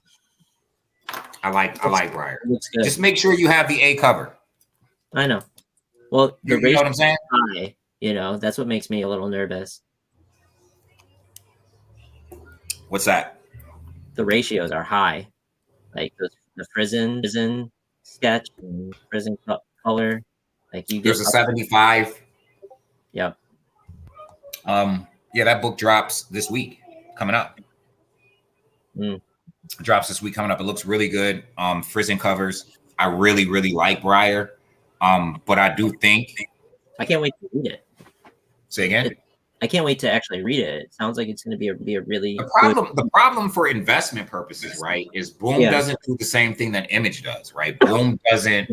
Boom drops a big book. They're not dropping another new book the same week. Where Image will drop a big number one, and then there'll be a couple of other number ones dropping that same week.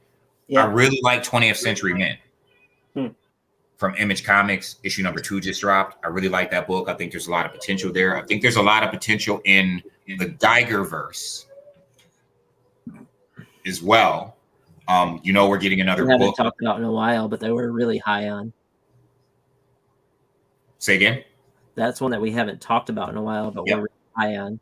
Really? Well, he's got another book coming out. So really, really looking forward to that. Geiger is going to be a book. Hopefully everyone got Geiger, that first arc. Hopefully everybody got that Geiger anthology.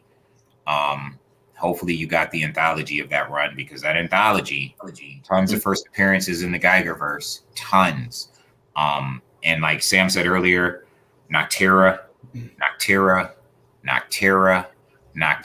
If anybody knows what happened in that last issue of Noctera, we might be getting a Bell the Sundog version of Black Top Bill, which, you know what I mean?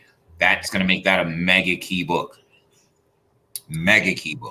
So, yeah, man, beyond Noctera. I love Black Top Bill. He's like Image's Dr. Doom to me, but with like Sabretooth's penchant for violence, with some really, really, really genius intelligence going on there. So I think there's spec value in books that are pretty old now that we just haven't gotten to the right content. So there's been a lot of like Mega Monster and like kaiju options, right? Kaiju. Ooh. Right? And you look at Enormous, which is a older book that got really hot and hasn't been talked about in forever. You have like Kaiju Score. You've got Image has got the best Kaiju book. I know. It's so brutal. It's so brutal. Why I can't think of the name right now, because I have every issue, every print. I can't think of the name either right now, and I have every issue. I have every issue, every print. Ultra Mega. Listen. Ultra Mega. So like one of those three in that genre is going to hit, and it's going to hit hard. Kaiju Score is optioned from Aftershock. They're all optioned, I thought, aren't they? Ultra Mega isn't, but Ultra Mega #1, that A cover, has been ringing bells for a while now. Yeah. For no reason. A cover is worth more than a 1 in 10. Enormous has been optioned for forever, I believe. So, at some point, that could be an interesting hit.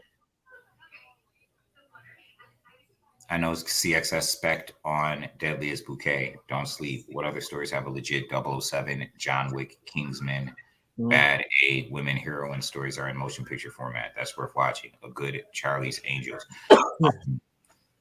I mean, yeah, when you touch on, listen, this is just the way the world works, right? It's the ladies' time. It is. And they're gonna get their shine, and we're gonna profit. We're gonna invest, and we're gonna profit. The one that is most primed to capture the hearts and minds of the world, both male and female, is Monstrous. Monstrous does something that, and they do it so seamlessly, that men, women, comic readers who read it love it. Monstrous presents a matriarchal world, and they don't just say, "Hey, matriarchy."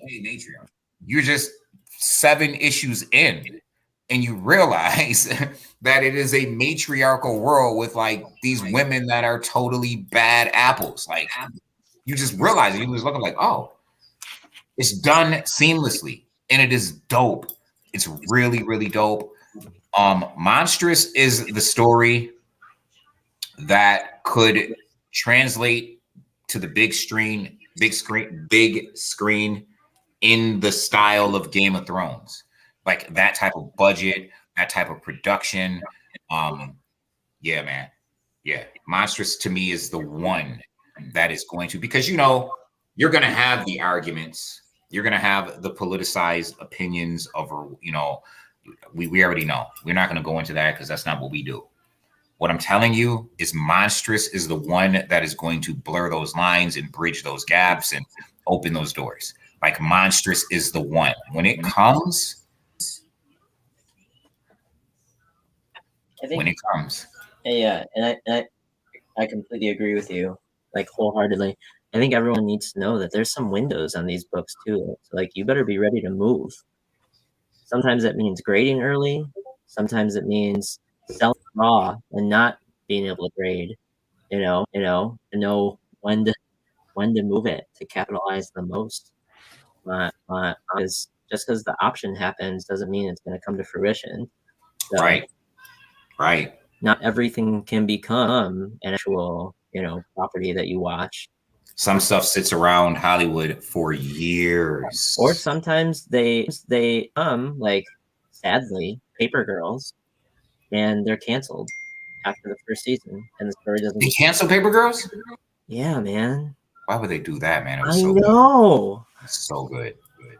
But and that was a book that everyone was high on because the writing was phenomenal. The book is really just stellar, and the show is solid, but it didn't get enough. It didn't do enough to warrant a continuation. So, like, what's to that book? Yeah, one thing that Sam says is so important. Windows, recognizing windows, knowing windows, and knowing, like Sam said, when to move a book, when to sit on a book, when to grade a book. The one thing you said, Sam, that really I say this because I've done it wrong a lot too, my friends. Yeah, but I mean, what's the right way, right? So one thing that you said to me that really stands out is when to grade a book. Sometimes you have to grade books early, and that's just kind of being all in on yourself and all in on your spec, right? Like, you really know, okay, this book is going to be it. All you have is your feeling, your ability to recognize a trend before it becomes a trend, your ability to look at things that have happened in the market prior to that point and just bet on yourself. He said, I'm horrible at sitting in my books. I'm great at grading them early. That's awesome. Listen, there's nothing wrong with grading. Nick grades them and gets them out. Grade them. Me, I have no problem sitting on books. And that speaks to the window, right? I always say this. I'm going to continue to say this. People jumped out the window too soon on their Stray Dog number ones. It's too soon. There's so much more money left. There's so much. If you think Stray Dogs is done, if you think you're not going to see it on the big screen, if you think it's not going to appeal to an audience outside of comics that are going to come to comics looking to themselves. Okay. It's okay, Nick. Don't worry about it. To get their copies of Stray Dogs. Nick's making me die laughing right now because I know he got rid of all of those. He got rid of all the Stray Dogs?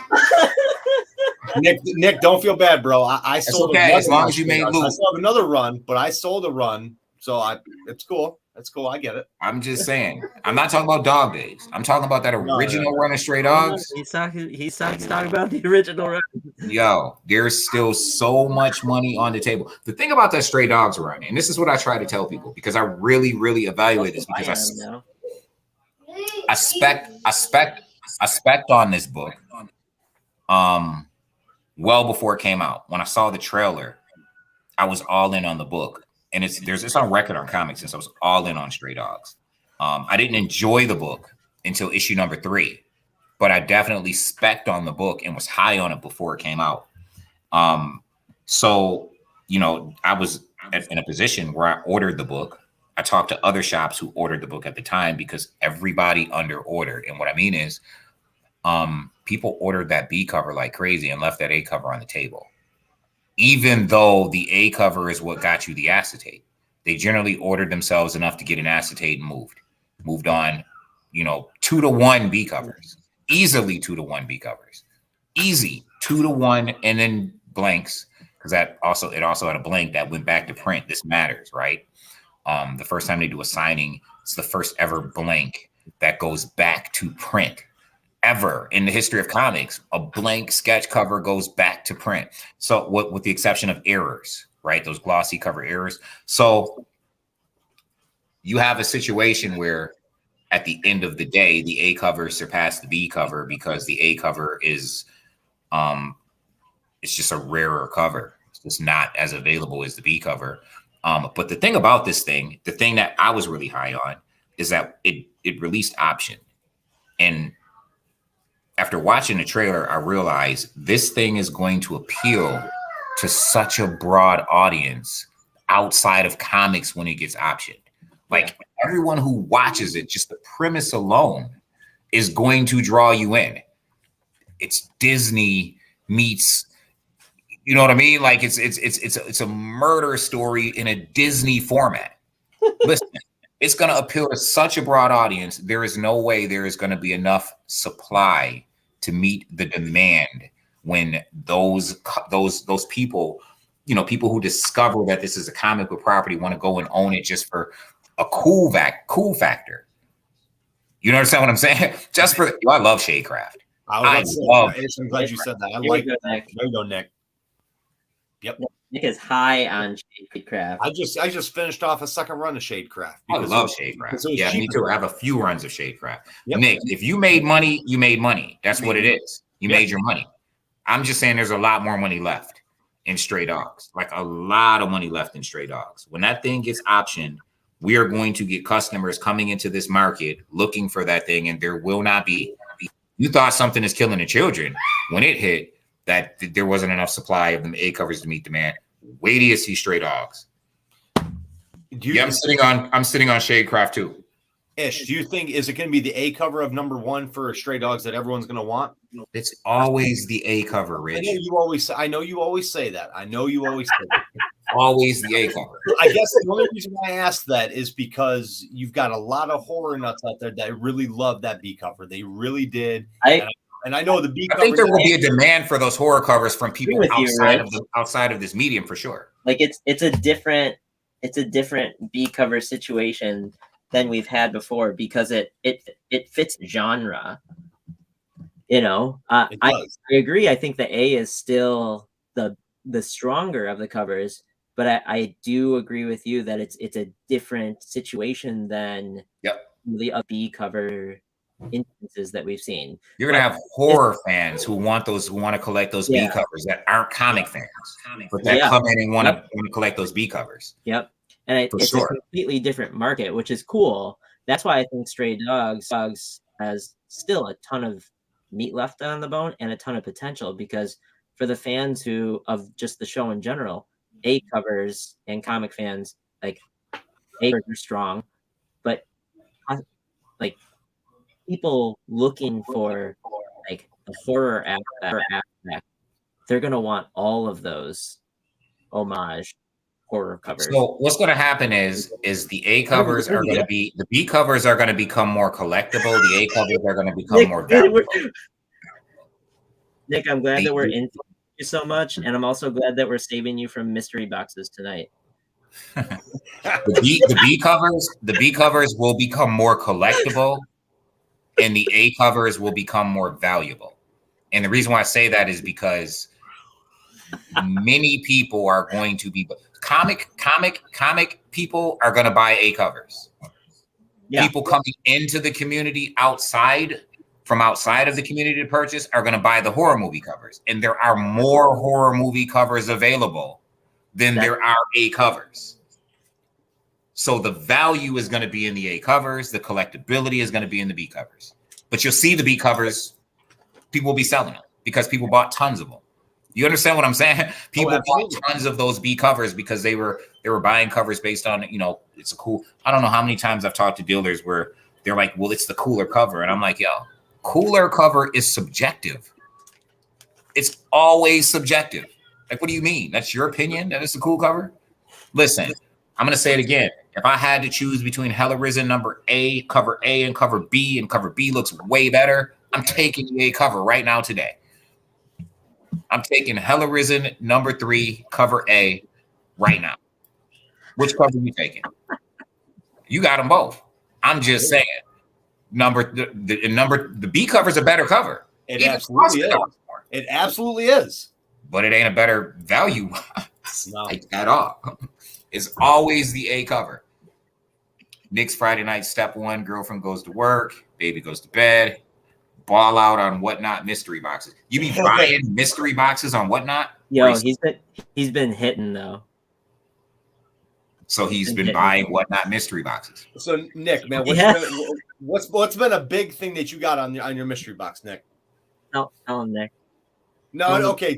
Tell us a small bit of what you got. I'm an addict. Yeah, we're all addicts, Nick. We're all addicts to a point, man. We all have addiction.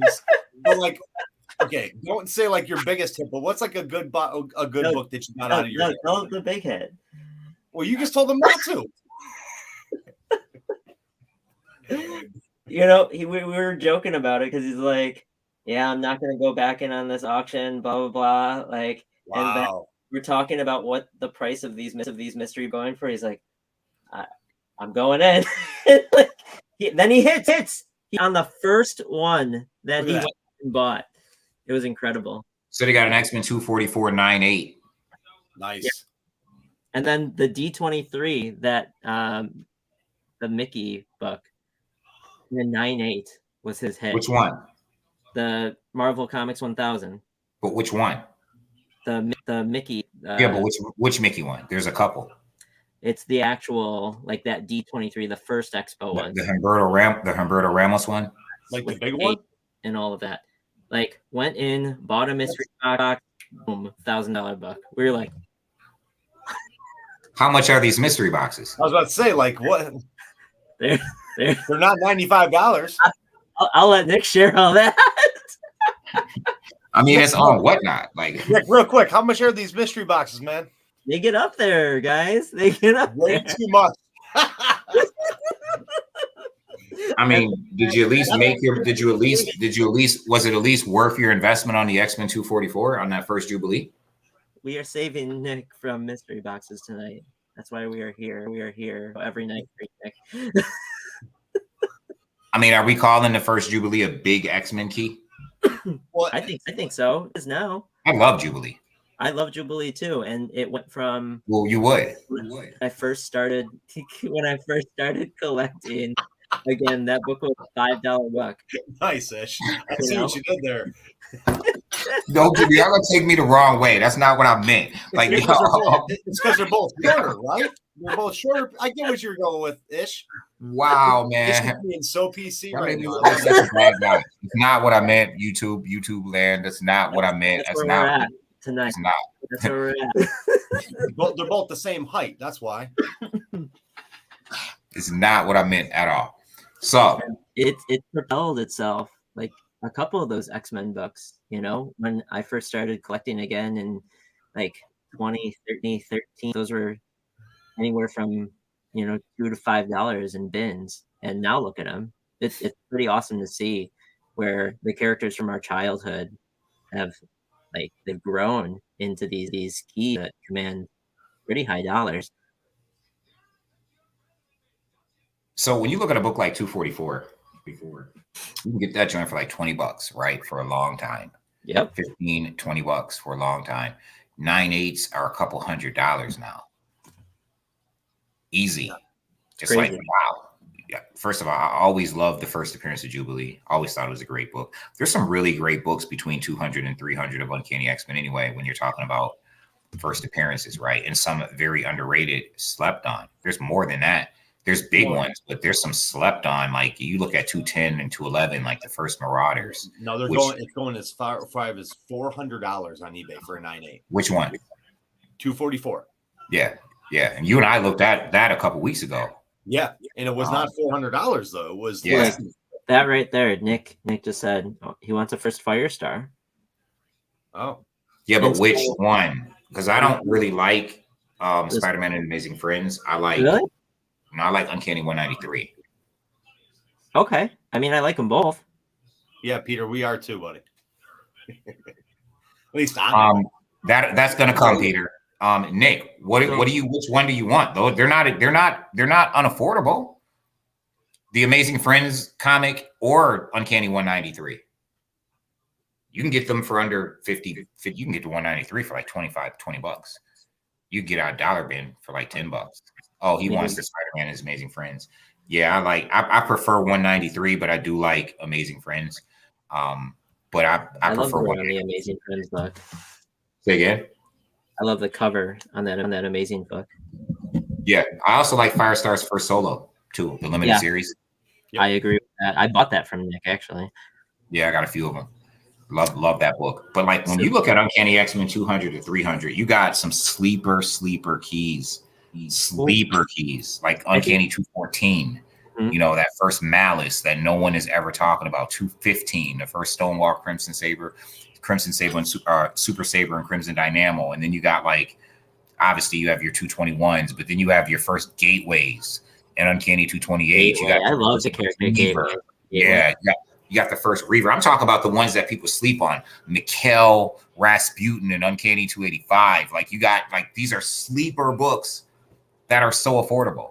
Not to mention your 266s and your 244s and your 221s and your 239, which just got on fire over the past year, right? 239, first cover appearance of the Goblin Queen, first cover appearance of Mr. Sinister.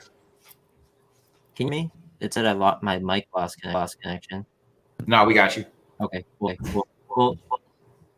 So the comments in the chat and then talking about like childhood characters and stuff, like what titles and what books like are you being influenced in your collecting now on your interests from childhood? Have you found yourself picking up some books that you're like, okay, I wasn't looking for some of this stuff, but as comic series have come out or you've gone back and looked at what was released, you find yourself buying it?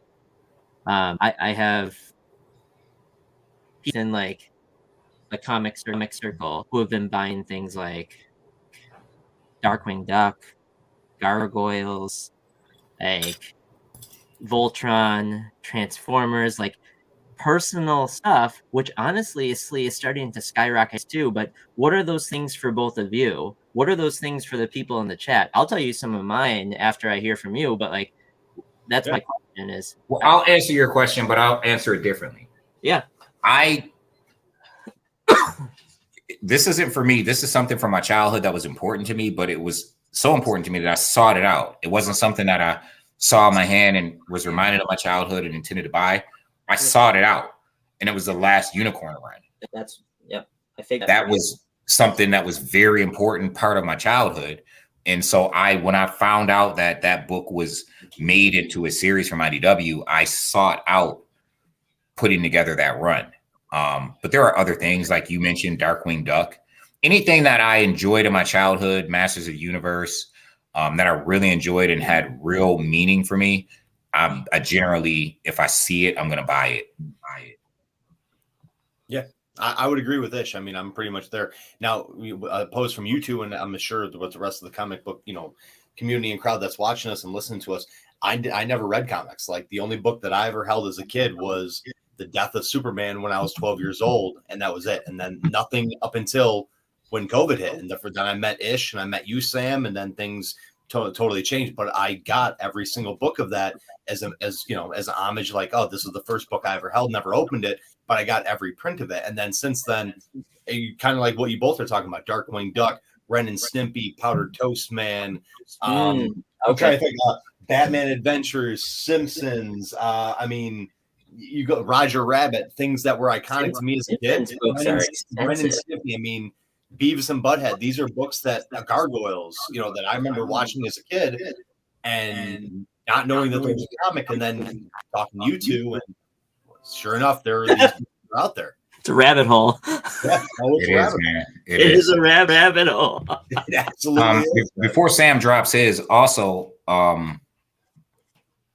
there are books that I purchase because those books were important to me as a kid, like X-Men Annual 10, Spider-Man and Wolverine #1, Daredevil 232. These were books that were just, for no reason, very important to me when I was a kid. And so when I see them, I buy them. That's good. Your Number 232 is probably like the first book I ever purchased off the rack. So every time I see it, I buy it. I have books like that too, Ish. I completely agree with you on that. You know, the ones that you either remember having as a kid, and have in your collection anymore. The first ones that you bought, the corner store rack or the comic stack.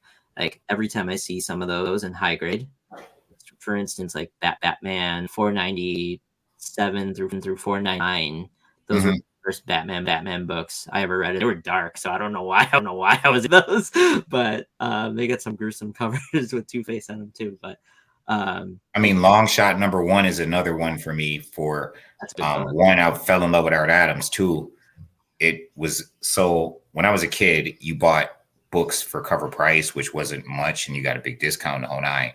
And you rarely looked in the glass counter for the book that was like more than like you had your $10 allowance or what have you. So Long Shot was my first book that I bought from behind the counter, which was like it was a $6 book, which would be like a $30 book today. You know what I mean? Like, it was like, but $6 was like, whoa, when you have 10 and you know how much you could get for $10. When I was a kid and comics were like 65, 75 cents, and then you got a discount. Like you can get a lot. G.I. Joes were like $2.99. You know what I mean? You can go to Hills or you know, and get like 3 G.I. Joes. $6, man. Bruh, I went in there with that $10. I kept looking at that Long Shot every week. I was like, yo, I'm gonna get me a couple X-Men. I'm getting this Long Shot. And that was like my first, again, that was $6 was like a $30 book today. It's like spending $30 today back then. You know what I mean? Listen, I got me that Long Shot. So now every time I see that Long Shot number 1, I get a Long Shot number 1. Anyway, I'm sorry, Sam. So tell us yours. Peter said the first he ever bought for him and read was a Flash 300. Some good stuff, man. Like my comic ever was when I was like 3 or 4. I don't know. It was a thicker Ninja Turtle Adventures. I still have it. It's beat. I kind of want to CGC it because it's so rough. But like that's my book, you know. But some stuff that I've seen like a friend, the Pirates of Dark Water, issue 1 through 6 that he has for me. And like that was a show that I used to love watching. I was set because they never actually finished the series, but that's one of those like childhood this type books. I'm like, oh yeah, I'll grab that. That's pretty cool. They're pretty rare. 9 Toxic Avenger is another one. Tromaville. Yeah, which is just awesome. Besides that, a lot of Disney stuff lately. I'm on my Disney kick, but like Haunted Mansion that came out recently, like a couple of years back. But then someone grabbed me the first like the Caribbean books, like First Appearance of Jack Sparrow, like just weird stuff that I'm putting into my personal collection that I never thought I'd own, but as I'm just seeing them available, I'm putting them in there because of my other interest. Weird stuff, but it's fun. I'm getting into like collecting for me more than I am.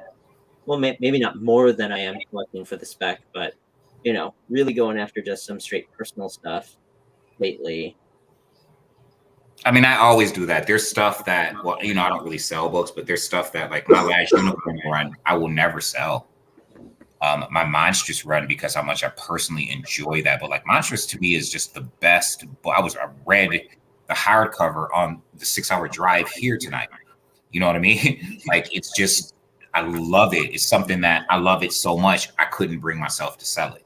You know what I mean? Like it's something that I just want to display and have, and I'm very proud that I finally assembled, you know, like every piece of that, everything in print, every graphic novel, everything.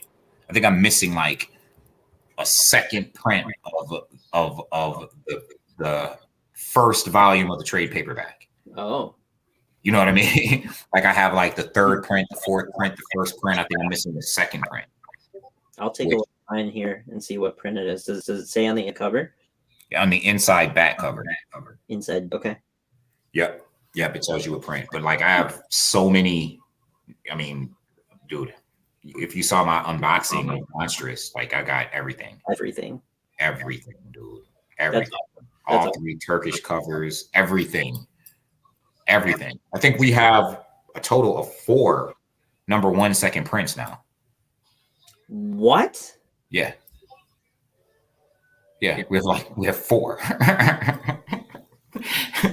between me and Trobes. 4. That's insane. Yeah, that's insane. Yeah, we're gonna get them graded.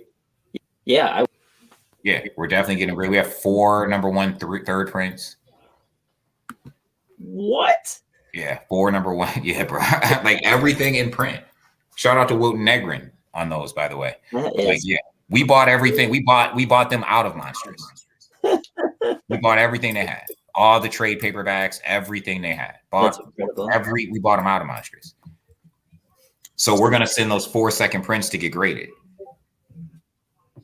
And then probably the 4 third prints to get graded as well. And that's no joke. Yeah, man. And these are beautiful. Did you I'm sure you did, but did you have a chance to talk about these trailers that dropped? Trailers? Yeah.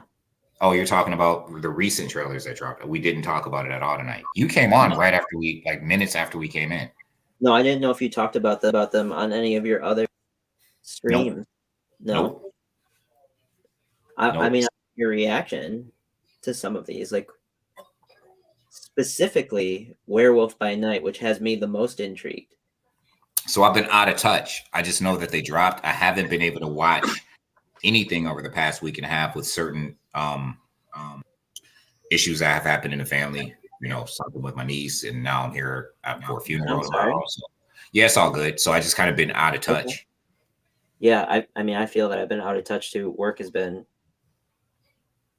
the busiest time of the year for me. So it's been absolutely insane. But there have been some pretty awesome trailers that have dropped. Specifically, I think you'll appreciate the nostalgic and like 1950s and 40s ish vibe that the Werewolf by Night trailer gives off. Like super horror, but also a little campy. Very different approach to the MCU. Excited about it. Right. And the major character that we knew was coming, but I think it's gonna be awesome. Elsa or Daughter of Blade? Man-Thing. Oh yeah, I heard about Man-Thing coming too. Straight up in the trailer, Man-Thing. It's incredible. Yeah, it has a Universal monster vibe to it. It looks really cool. It's different. And that's just going to be a Halloween special, though. Halloween special. I wanna after you watch it, message me your take because it looks really cool. Rich, did you watch it? I have not. Oh, Wait, Werewolf? Werewolf by Night. Yeah, I did. I did. It actually looked pretty sick. The black and white part, I like the black and white. Yeah, I really did. I thought that was a nice little touch to it. I'm intrigued. I really am. Yeah, it's different, which is what this phase of the MCU is about, being different. So, now, are we saying different and darker, or just different? Because it seems a little bit darker too. It definitely is very dark, but I mean, I think we just have the best collections here in Buffalo, Nick. Every time Nick and I talk, he's just like, "Wait, what was found? Who found what? What did this shop have?" It's crazy. But for MCU, I think we're in the period where the content is different, and I think that's fun.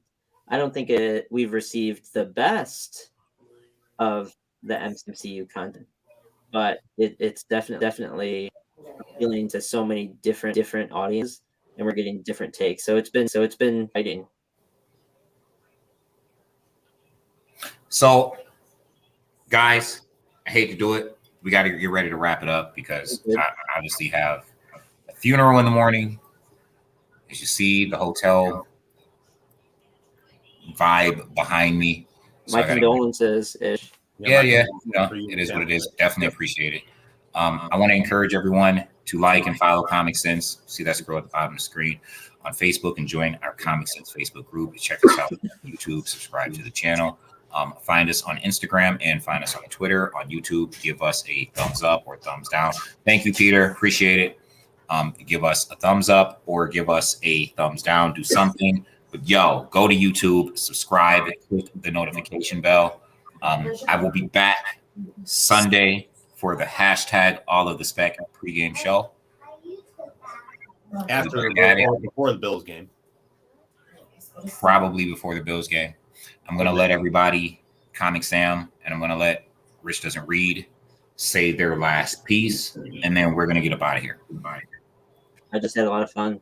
Appreciate all of you. By building comics top 10 covers of Spidey, and we got halfway through X-Men. So maybe we'll drop those lists in the group. But it was a fun night, though. Definitely fun night, Rich. Absolutely. Thank you guys so much. It's always fun, man. It's always fun talking shop, talking comics, characters, and everything else and whatnot have you. And go Bills. Go Bills. Go Bills. So, yep, that's what it is. We will be back next week with episode 10. Hopefully, we can have the first appearance of Darren Tucci from Pressing Matters LLC up in here. Not, we're going to have some more of this. And this is always cool. We really appreciate the comiXsense crowd, community, crew, or the 3C family. I am Issue X. This has been comiXsensory Perception, or CSP, brought to you by comiXsense and a Shut Up Ish production. Pieces. Later, guys.